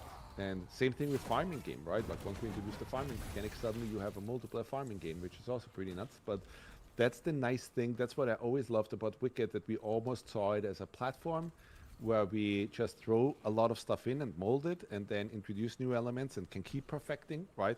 And that's why I'm also saying, well, even after 1.0, obviously we'll keep supporting it and add new content and go crazy and so on, simply because we think there's so much potential still left. And ultimately we took on this challenge to kind of like create this forever game. That's what we're after. Let's go through more questions that were sent in so we can do that. Guys, the stream was meant to last from 7 to 9. Now it's already 8:52, so we'll do a bunch more. And let's see. We stopped at... I mean, I like what they've been talking about so far. They're basically saying that they're going to have a, like, you make a realm. We already talked about this. And once you create that realm, it's going to be a persistent realm that you and your friends can join. You don't need to be online to make items deeper, for your friends to join the realm and progress again, things. We'll have more info on that during the Wicked Inside. So unlike a lot of the other ones where you have to be online, you don't have to be online. Trying to make that deeper and more interesting and so on. Then Lavish Slayer asked, will you guys add more weapons like flail, for example? We'll have to see. Right now, we're already supporting 26 classes. So obviously, every single archetype comes with a ton classes. of cost and so on, right? And we want to first basically nail the stuff that we already have. Flails right now, like there's a folder in it and a couple models, but I really That boy said 26 classes. Yet, for 1.0, so we'd have to see maybe in the future. Then Hatcher asked, are there any other PvP modes planned beside the arena? Perhaps team battles for capturing points or world invasions? Well, right now, no. We only plan for PvP stuff, right? Like, so the arena. But, I mean, obviously that's what I was talking about, right? Like, that kind of stuff would be interesting. For example, with the survival mode stuff that I talked about, right? The interesting thing is that if we would throw a mode like that in, you'd immediately have a survival mode or a survival game that has incredibly good combat, right? And really good enemy behaviors and so on. So I think there's just super crazy untapped potential there, but we'll have to see. The Animator asks, since co-op will share a common persistent realm, would that require one player to host a server for the realm to exist on? Or is Moon providing hosting for realms so everybody can visit them when they want without the host? Yes, that's exactly how it works. You do not need a host. So you can literally just share your realm, go offline, go on a vacation, right, whatever, and everybody else who you invited to the realm can still hop on and do their thing. This is very similar to creating a private realm in games like Minecraft and so on. So I'm telling you, it's like Minecraft. But it's free, you know. You completely will not charge anything for it, and we make it simple. And that's the whole thing, right? Like I think that's the thing that I don't think people really grasp yet, because setting up a private server is usually a huge pain in the butt. But in Wicked, you press one button and suddenly you have your almost like a Minecraft realm, but you're not paying for it. As many as you want as well, I guess. Yeah. I mean, you probably would need more that, than like, one or people two. don't go crazy on us, but yeah, like for all intents and purposes, you know, you can go nuts. But I think that is the big change that people, like, it will take some time for people to understand that, but I think once you grasp the concept and that you can create worlds that you suddenly share with others, and that are little gardens that you can build, right? Like, I think that's exactly what I always wanted for. I like little gardens Finally that get I to, can build. you know, be able to build it.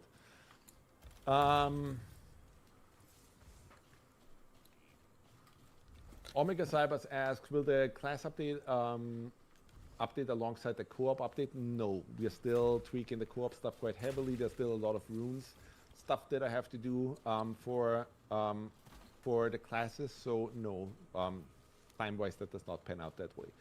Jorlex asked, will we ever be able to sleep in beds to possibly skip through times of the day? That is coming up quite a bit, but that is not planned right now. Because that would ruin a lot of stuff with like the real-time systems that we have and so on, but keep giving us feedback, right? Like if we see that, well, you know, people really, you know, want us to change that, then maybe. Spam asked, how many which of the areas shown in the map you shared will be included in the full release of the game? Well, quite a bit. The idea was always that for 1.0 and beyond, right, like, and expansions that we have planned and so on, we want all of Isola Sacra in there, right? Like, so before we launch, you know, the big, huge second part of Wicked and so on, we want all of Isola Sacra to be there. So I would say it's hard for me to kind of like say something that makes sense to people because you don't know what the areas are, but basically it's similar to what you saw with, you know, No Rest for the Wicked early launch and then the Breach update, right? So there will still be a huge chunk of content that we are that we're releasing once 1.0 hits. Then Noah Ninja asked, are there plans to implement target farming like in other ARPGs, where unique enemies or events spawn in specific locations that can be farmed for special equipment? To some degree, we already have that. Yes, we will do more of that. Well, also it's going to be Good. interesting how people react to the scribe table now, because it also brings crafting into the mix in a very interesting way. Then Golden Boy asked, will the game get more pure-blooded bosses, as in not ravaged by the pestilence? We'll see. I'm not gonna spoil any story stuff and so on. There's Ha! no way. No We have spoilage. so much really cool stuff planned and coming up. There's no way I'm gonna spoil any of that. You mentioned the scribe table. Did you want to talk about that at all here, or did you want to wait? I did already. You're probably deep in the game, right? But I did talk about the scribe table. And obviously, we're also showing that during the Wicked Inside and explaining it. So it'll be interesting to see kind of like how people react to our crafting changes. As the Rilnir asks, Rilnir, R-L-I-N-R, asks, as the game progresses, will the level cap of the game gradually increase? As it stands, my favorite parts of the game are finding new weapons and growing strong. I hope Asarius will go beyond level 30. Of course, we do them 30 cap, right? Because, well, it's early access right now. As we introduce more areas and so on, obviously also the level cap will go up, and you know, new tiers of items will be introduced, all of that. Right now we're capping everything at level 30, meaning that tier 3 items only go to tier 3, but yeah, before we've been hard at work at all the other stuff. Two Tricks asked, procedural generated levels are the staple of ARPG since its creation in Diablo. Yes. We know your map design skills are next level and you're proud of your handmade maps, but are you completely set on not including procedural generated maps at all? For yes, now. For now, yes. Wow, that was weird. For now, yes.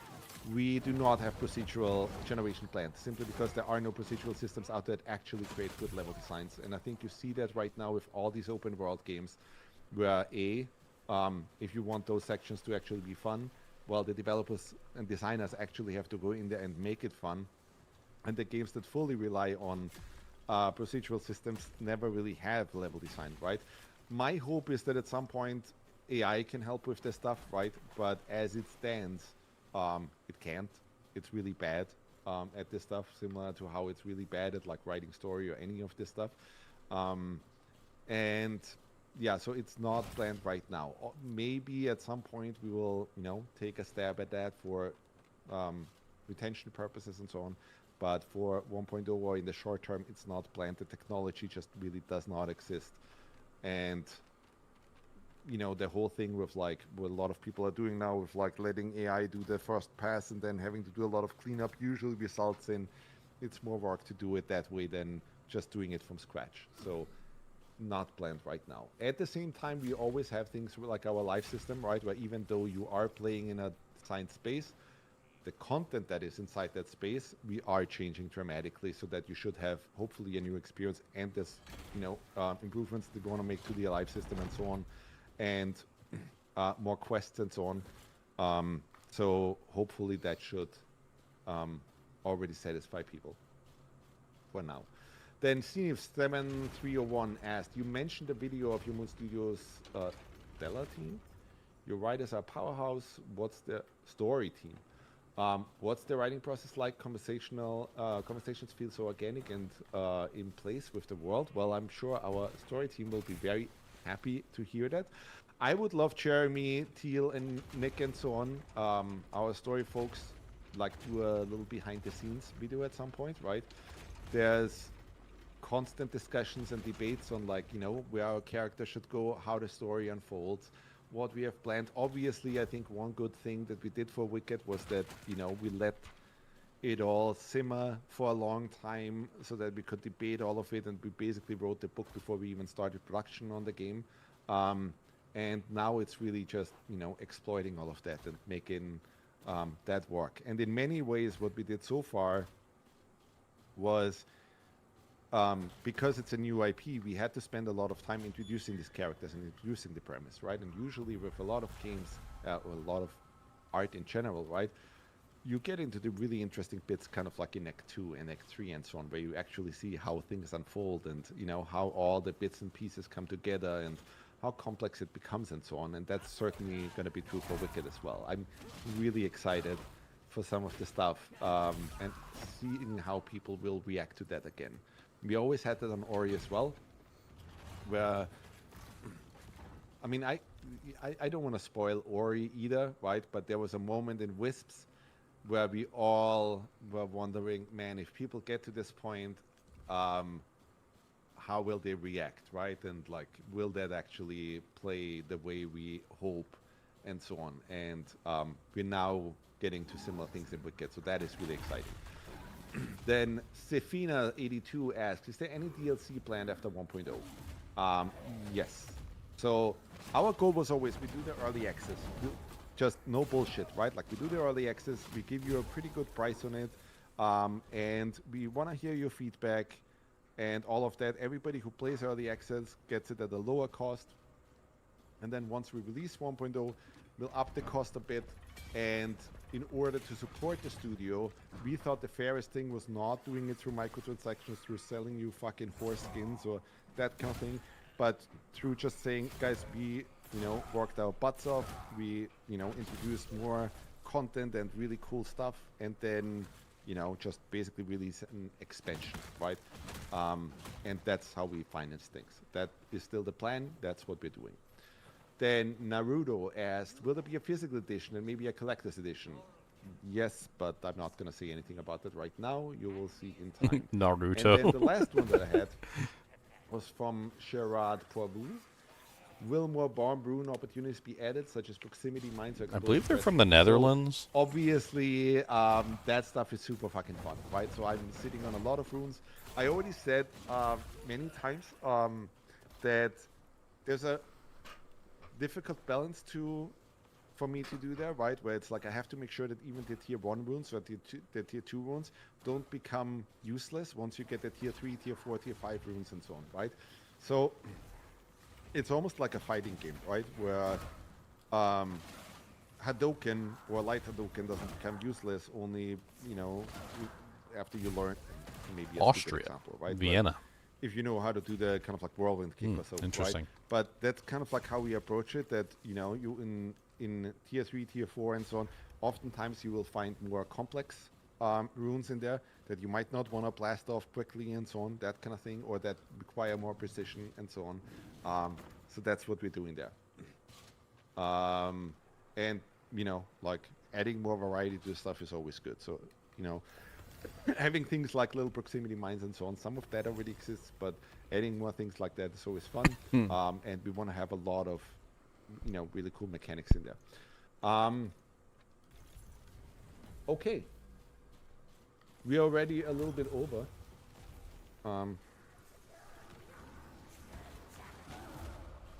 Is the stream actually still running? Yeah, should be at least. Okay, very good, because I just had a panic attack that I was just talk to the yourself. wall. Just Yeah, talking yeah, to yeah. yourself, no big deal. 100%. I've had that before myself, actually. With Like, some, dang, was I just talking to myself for like an keys that hour? we're giving out. So we still want to announce the winners.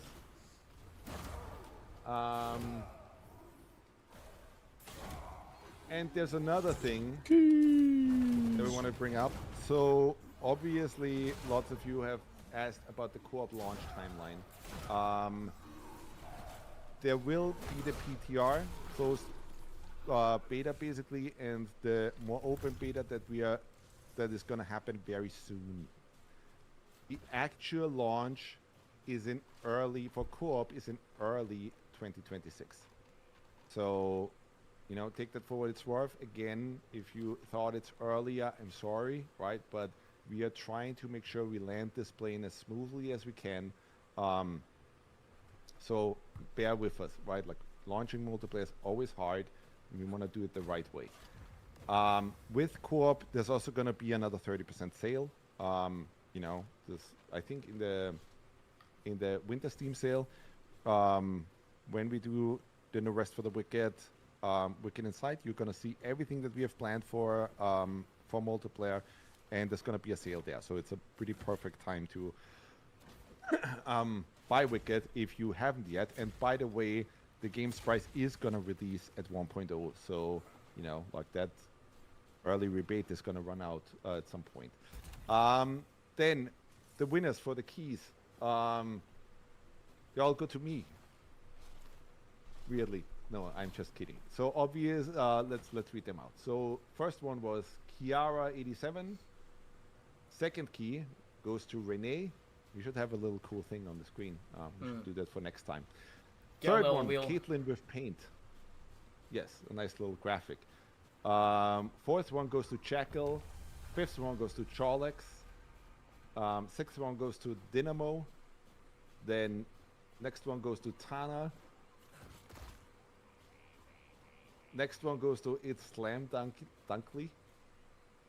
Then to Vichan and Shikia Kaleum. You know. Probably so close enough. There you go. All these people get full keys, you know.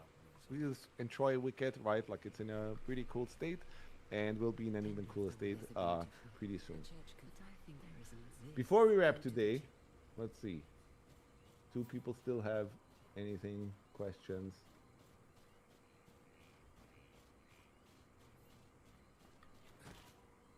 Let's see. Congrats to the winners. Tell us if it's your first key or if you're gonna be giving it to a friend. Friend Oh, keys.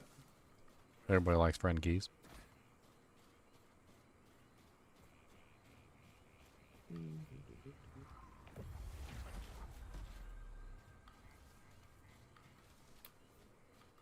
Guys, sometimes there's the question about realm support and how long can we guarantee that and so on. Well, at some point, if we really kick the dust, right, like we would do something, we would do bright by player. So I don't think people have to worry about that.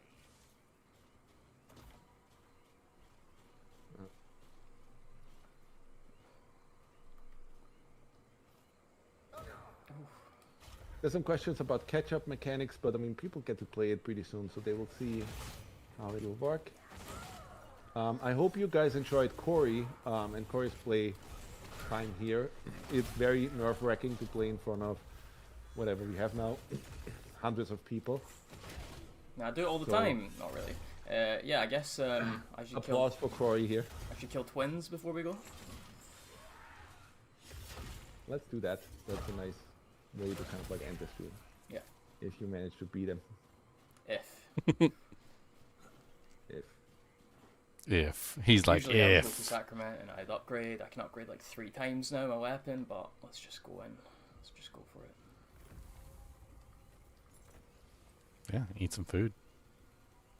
It's the first time I've made food this whole time. The next time I have to again like change my setup a little bit. We'll do more of these Q&As and so on, right? But I need a setup where I see everything on one screen, including playtime. Alright, let's fully buff up for this last one then. Nah, I do it raw. Oh yeah? Alright. Yeah, of course. Alright, let's go.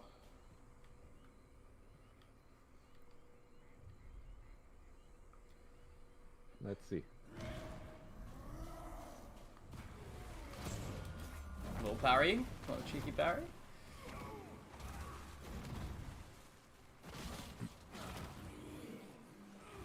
Nice. I can never remember if the first one is fast or slow. Still, to this day. Boss fight's kind of easy. I remember doing this boss fight a couple times. Never really had any trouble with it, to be perfectly honest. Let's see how we do. He kind of really choreographs his attacks.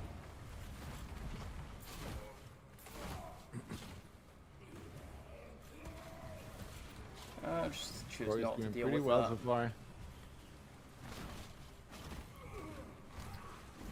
Oh. Please transition soon.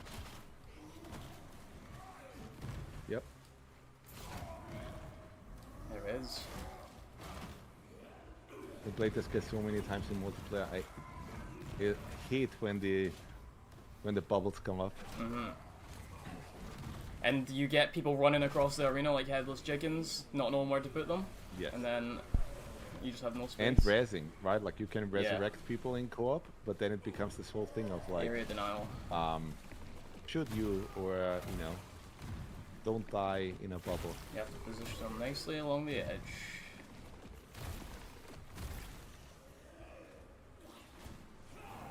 For giving away the strats.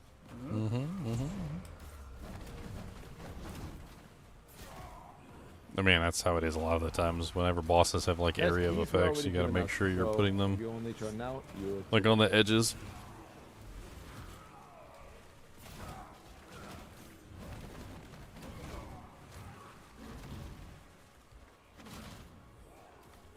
We'll disrespect him and we'll let him burn to death. Let me just check if you missed anything.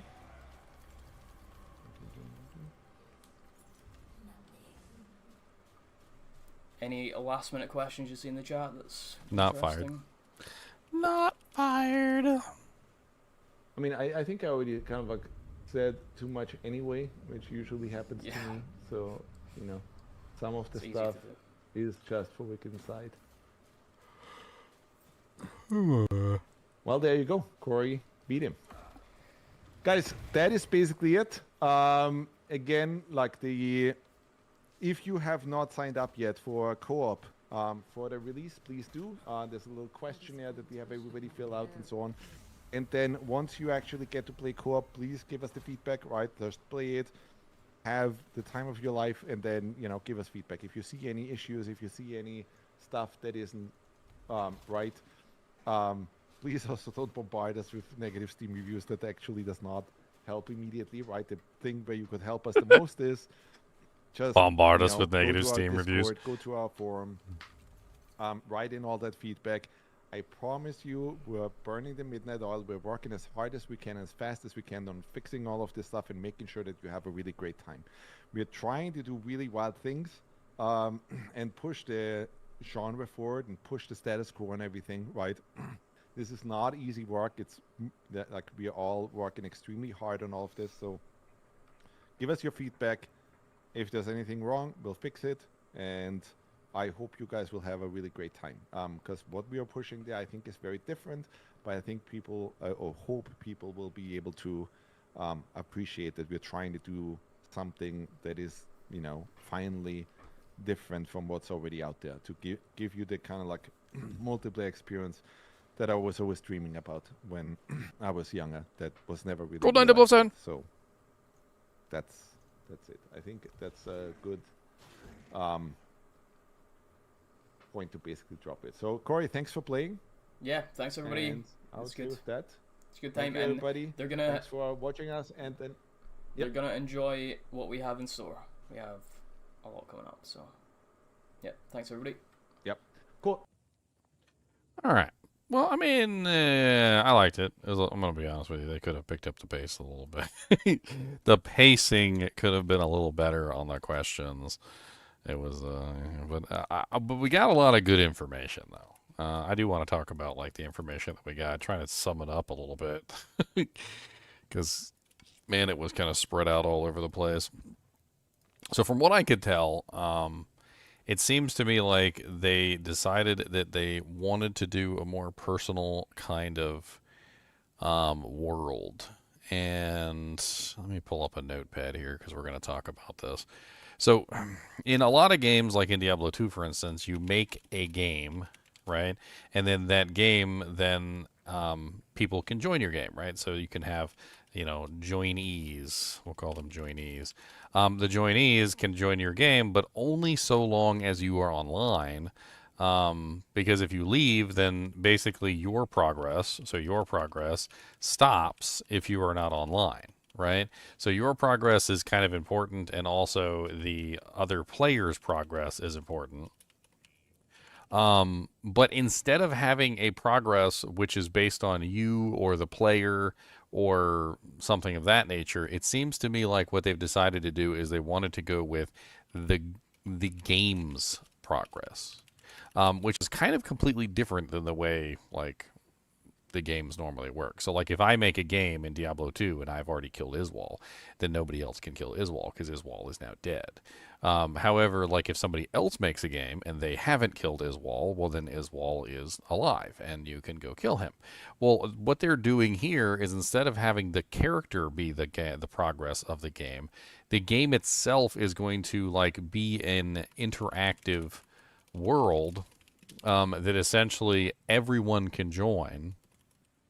And this interactive world that everybody can join has its own progress.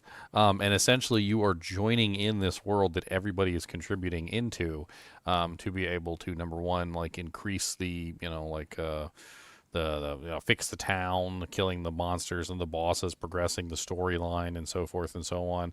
Like, it's going to be a group effort to progress the game forward, and it doesn't necessarily seem like any specific player in the game is going to be, like, responsible for that progress, so to speak.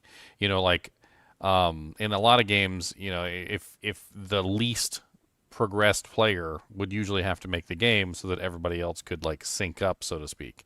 But in this particular case, it doesn't seem like there's going to be any syncing up. It seems like the game itself is the sync up, and when you join the game, everyone is then synced to the progress of the game itself because the world is progressing. Right? So you're basically not even just the game, but, I mean, we could replace game with the world. So the world itself is progressing.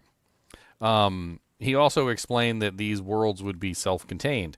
So the players aren't essentially creating them. So even though you will have one person technically initiate the creation of the realm, the world or the realm is going to be created, and then that's it. So it will be online from that point forward. And anyone that you invite to join this realm can join it, even if you are not online. Which puts it very similar, if you guys have ever played Minecraft, in, like, an online server. So, like, a server Minecraft, where you basically have this big giant server and everybody can contribute to the server. Everybody can log in, you can build stuff. Nobody has to be online for anybody else to be online because the server is essentially just on all the time, right? So, like, if I log on at 5 a.m. in the morning and I want to hop on and play a little bit of Minecraft, then I can do that. And if somebody else hops on later on at, like, 4 p.m., they can hop on and they can do that as well.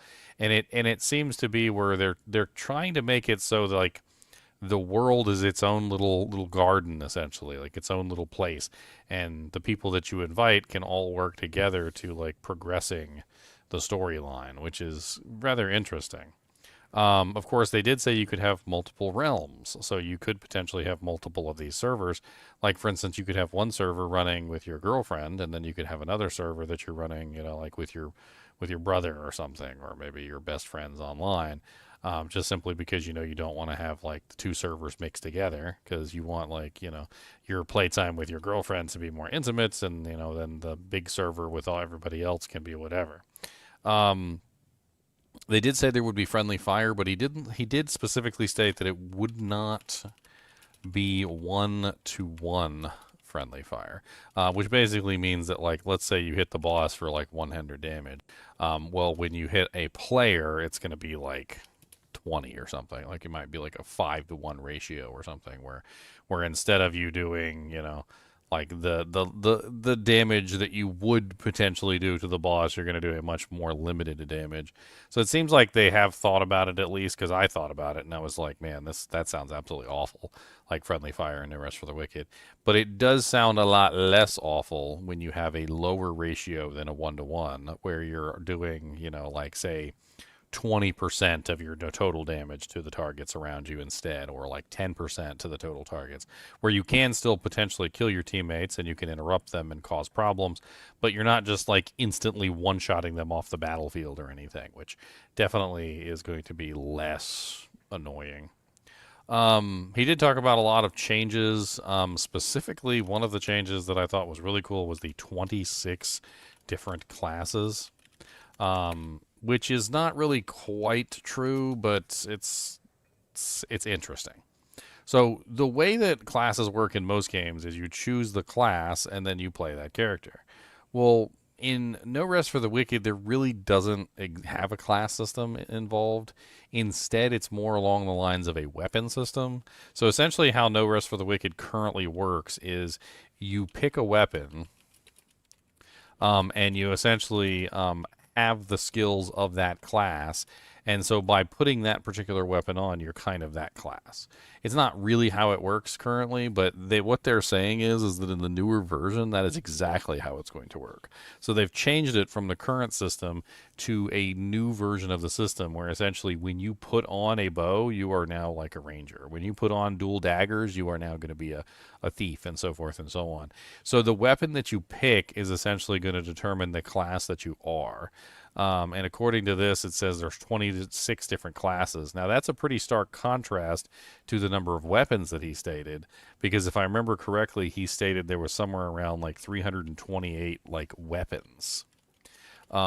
Which means that if you divide up, and of course I'm sure it's not equal, but if we were to take a quick calculator here and divide like 328 divided by 26 different classes, I mean, that's still somewhere around like 12 or so different weapons per class.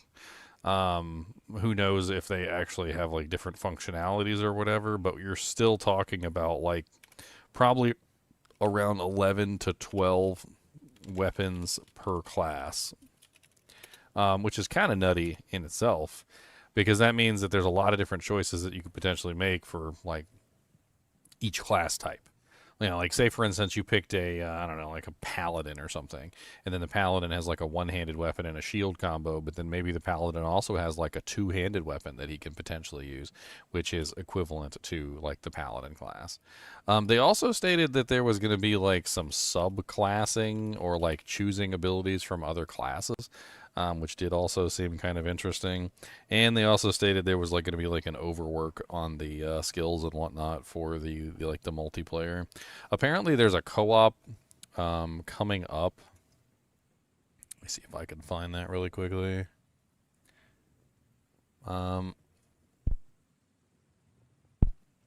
So if you go up a little ways on the official news section, there is a co-op closed beta test coming up.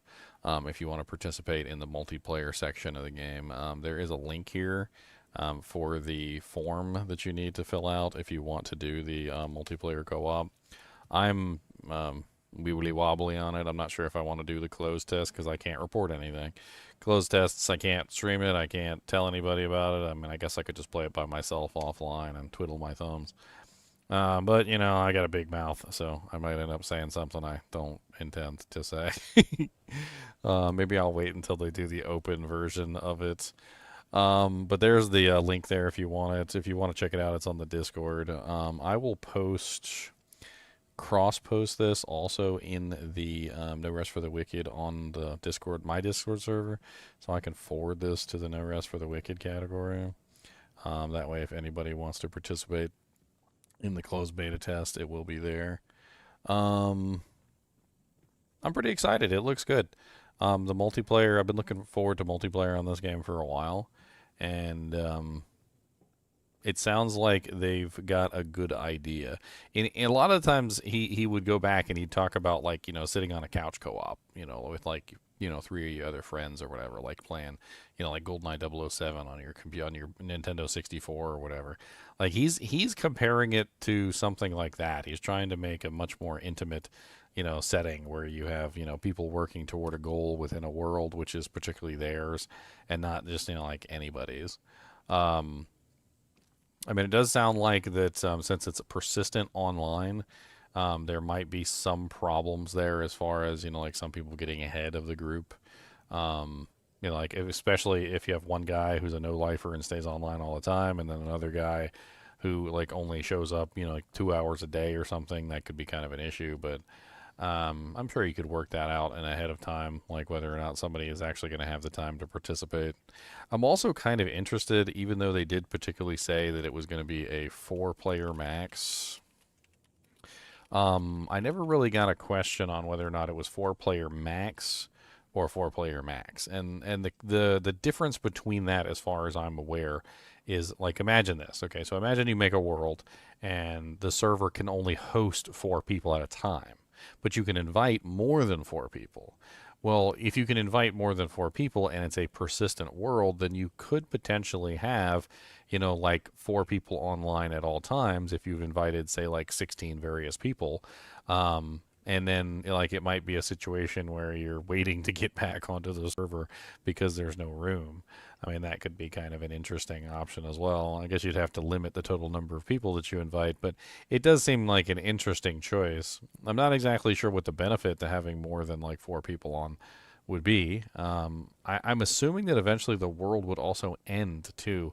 So another question that I really wanted to ask, but apparently they had already decided on all the questions in advance, was, like, can the server be like reset or something, or some sort of soft reset where you can like respawn all the monsters and the bosses and whatnot. And I mean, that's a good question, because obviously if the content is eventually exhausted, then that means that the server too would eventually be exhausted. And like, I would assume that you would want some particular ways to maybe like bring that content back, so to speak, where you could make the bosses respawn and all sorts of other stuff. But there are like mechanics in the game, like the plagued bosses and the crucible, which do kind of go on forever. So I guess there's also that. It's just there are kind of like forever mechanics within the game that just continue. The crucible is one of those ones where you can just kind of go through it as many times as you want to, and if you die, you get booted out, and then you get to go back in there and have some fun. The plagued bosses is kind of like an event mechanic, which like certain areas can become plagued, and you go and fight the monsters until eventually the boss shows up, and then you fight the plagued version of the boss, which you clear, and eventually you're able to like push forward a little bit further that way into that part of the game. I mean, it looks good. What they've talked about so far in the thing does look good. And I'm kind of excited to get into like a multiplayer version of this. If you guys haven't seen, I do have multiple playthroughs of No Rest for the Wicked. Let me pull up my my playlist here. I don't know if I linked this for you guys, but if you're interested in learning more about the game, maybe you haven't learned very much about the game so far, maybe you don't know anything about it, and you're like, what the hell is Ginger talking about? I've done an original playthrough back when the game first came out, and then I also did a new playthrough with the Breach update when the Breach update came out. And honestly, I've loved both of my playthroughs that I've done so far. And I'm kind of excited to maybe experience like a multiplayer playthrough. I might have to get some people in the kinship together. Maybe we'll get like 3 or 4 or 5 or 6 people together who might want to play together on like a No Rest for the Wicked run, and see if we can like coordinate it. But it definitely could be very interesting once they get the multiplayer patch out. The storyline's really good too. Like even just the storyline, I absolutely adore the storyline on this game. All right, guys and gals, I'm gonna go eat some lunch, and I got some delicious lunch downstairs. I got some nacho dip. It's gonna be absolutely great. I'm gonna be freaking stuffing my face. I might be back a little bit later, later on today. I'm not sure. I did this live stream, and I'm trying to figure out what else I want to do today. There's a lot of games that I would like to play, but I'm not exactly sure which one I want to play right now, except for Diablo 2. I always want to play Diablo 2. As always, be sure to hit that like button and subscribe button if you enjoy the content. Let me know what you guys think about No Rest for the Wicked. Are you excited about the multiplayer patch? Do you think that it looks good? Do you think it looks bad? Let me know what you think. As always, keep watching.